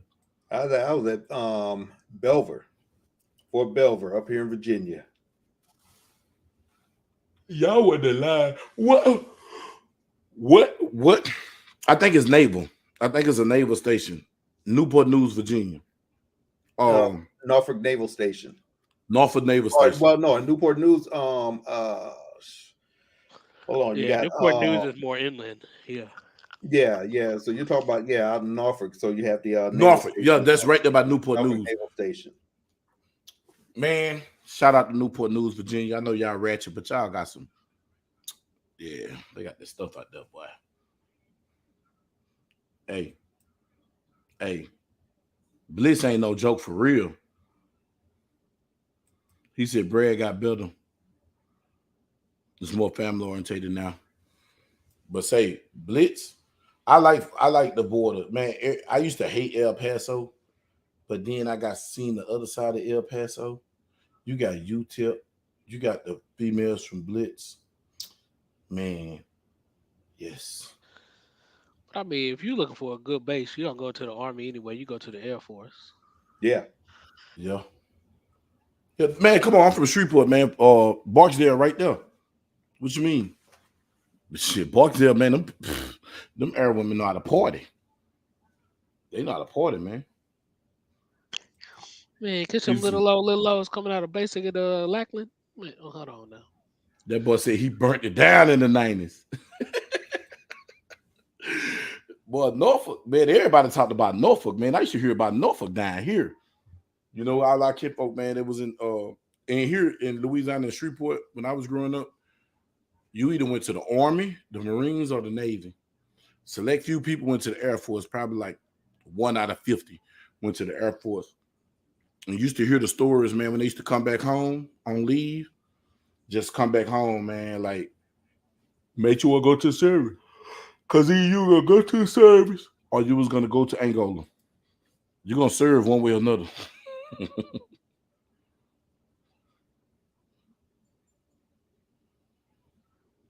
He said, yeah. Say,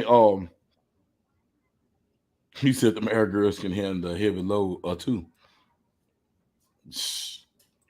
But yeah, you know, they said they had them gangs though. They had them gangs, man. Them boys were running guns out of Hood. Man, Hood had some problems, man. Ever since girl exposed it, her murder or whatnot. S.A. I forget her name. I know what you're talking about. Yeah. Yeah, because they were talking about how there was man, it's some stuff going down there, man. I ain't gonna speak on it, but I'm gonna let They found her body like on the way to my parents' house and shit. Like they ain't nothing out there.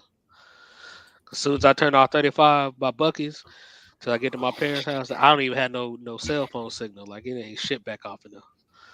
Mm-hmm. Talking about like Bartlett and shit, Granger, all that. Man, what? Yeah, Hood, they have a lot of soldiers getting killed. And a lot of these soldiers were knocking folks off too. Yeah. Man, them boys putting in work. Hit squads. Busting people man. Which is crazy because when I do my certification for Texas LTC instructor, I got to go right down there to Florence and shit. Mm-hmm. Range right there. Yep. So, man, I appreciate everybody for coming through here because it sounds like everybody getting sleepy. I don't know why I've been going to bed like an old person since I've been home. Man, I want everybody, man. You know what I'm saying? Man, we're going to take a beer food. The best don't trees on YouTube, man. That's like yeah, you try to run across the state line. You got a little ice DFW and shit. I see what you did. Hey, can y'all hear me now? Your ass right to Shreveport. Okay, man. Look, we're gonna end it like this here. Nah, man, I was coming from North Carolina, man, and then I seen the weather finna turn. I was like, man, I'm gonna stay down here with my mama. And then this is the sad part. I didn't even go over her house too much because she made me mad and petty. But I took her to the doctor yesterday. But you know what I'm saying? Skill in there. Tell everybody your channel, man. Shout yourself out. I ain't going to text until that white went to sleep, man. Oh, he's still watching Pinky. Yeah, he watching the videos. Yeah, he's looking at Pinky. Mm-hmm. Pervert. Hey, shout your stuff out, Tank. Nah, I'll be around. I don't really have no social media presence, you know. You want to be. I know idea. All right, Tank, hit the backstage. Paradise, shout your stuff out, man. It's all good, Bridget. What up? Coming soon, some content, man. I'm starting doing some stuff. Paradise Photography, all platforms. Getting the backstage. Boom. Bridget, man, appreciate you for coming through, man. You can hit that backstage. Y'all want to hit that backstage? We can be back here and talk some trash about 30 minutes, and then I'm laying it down because I'm tired. You know what I'm saying? I might go to the casino. Ray, Fishnet, tell them what you do. Tell them what they need to do. Shout it out. Hello? Can you hear me, Ray Fishnet? Yeah, I can hear you. Man. Hey, I just want to say shout out to everybody that came through and mess with us, rock with us on this Wicked Wednesday. Appreciate you, Tackleberry Bug, for having me on your platform. You hear me? Shout out to everybody in the Bug Nation. Shout out to everybody. Shout out to everybody, man. Shout out to everybody, man. Remember, if you're not changing, you're choosing, and if you're choosing to not make a change. Hey, man. Me in the backstage, bro. I got you. Hey, This is what Skilly in the backstage doing now. Yeah. Hey, look, man. Shout out to Bug, because you know he like to have things hit him in the face. Big black. Let a hoe be a hoe. Payback's a mother. Go ahead, Real Fisher. Hey, man, y'all shout out. This my boy Real Fisher, man. Real Fisher on all social media platforms. What is it on YouTube? Is Ray what? All right, yeah, ain't shit. Nah, I know. You know, I ain't on YouTube, but I mean, but he on the ground. On everything else, Instagram and Facebook, Real Fisher. That's it. And if for your FFL needs, man, he can order you anything, man. You just find it. He can find it for you. And you know, he is an FFL. Have it sent to your state or wherever you need to pick it up to, whatever close to FFL you have, man. Y'all check him out. And you know, do look at him, because he look out for the nation of Bug. You hear me? And I wanted everybody to know he do smell like 5-day-old sardines. Yes, sir. That's what he does. But anyway, man, I appreciate y'all for coming to the Bug Nation Wicked Wednesday. I know it got a little heavy today. Next week, hopefully, it can get a little light. You know what I'm saying? But it's just real stuff going on, man. You know what I'm saying? I appreciate everybody for coming through. And if nobody told you, I told you today. You know what I'm saying? God love you. I love you, man. If you need somebody to talk to, man, hit me up, man. So Tackleberry Bug on all social media platforms, bro. I appreciate everybody for coming in. All you that was in the chat and everybody who participated, everybody who came on the panel, man. See y'all Friday, Funky Friday. We got something in store for you. So have your drinks, have your whatever it is that you smoke or do, or whatever it is. Come on through Friday, 7 p.m. Hopefully I won't be in Shreveport. I will be in Shreveport because I got a funeral this Saturday. So y'all all come on through, man. God bless you. Good night. Be safe. Tackleberry B's up out of here, man. Y'all hear the theme song. Tackleberry B's get the squeeze and he trying to put on a show. Hookah strap like the Navy.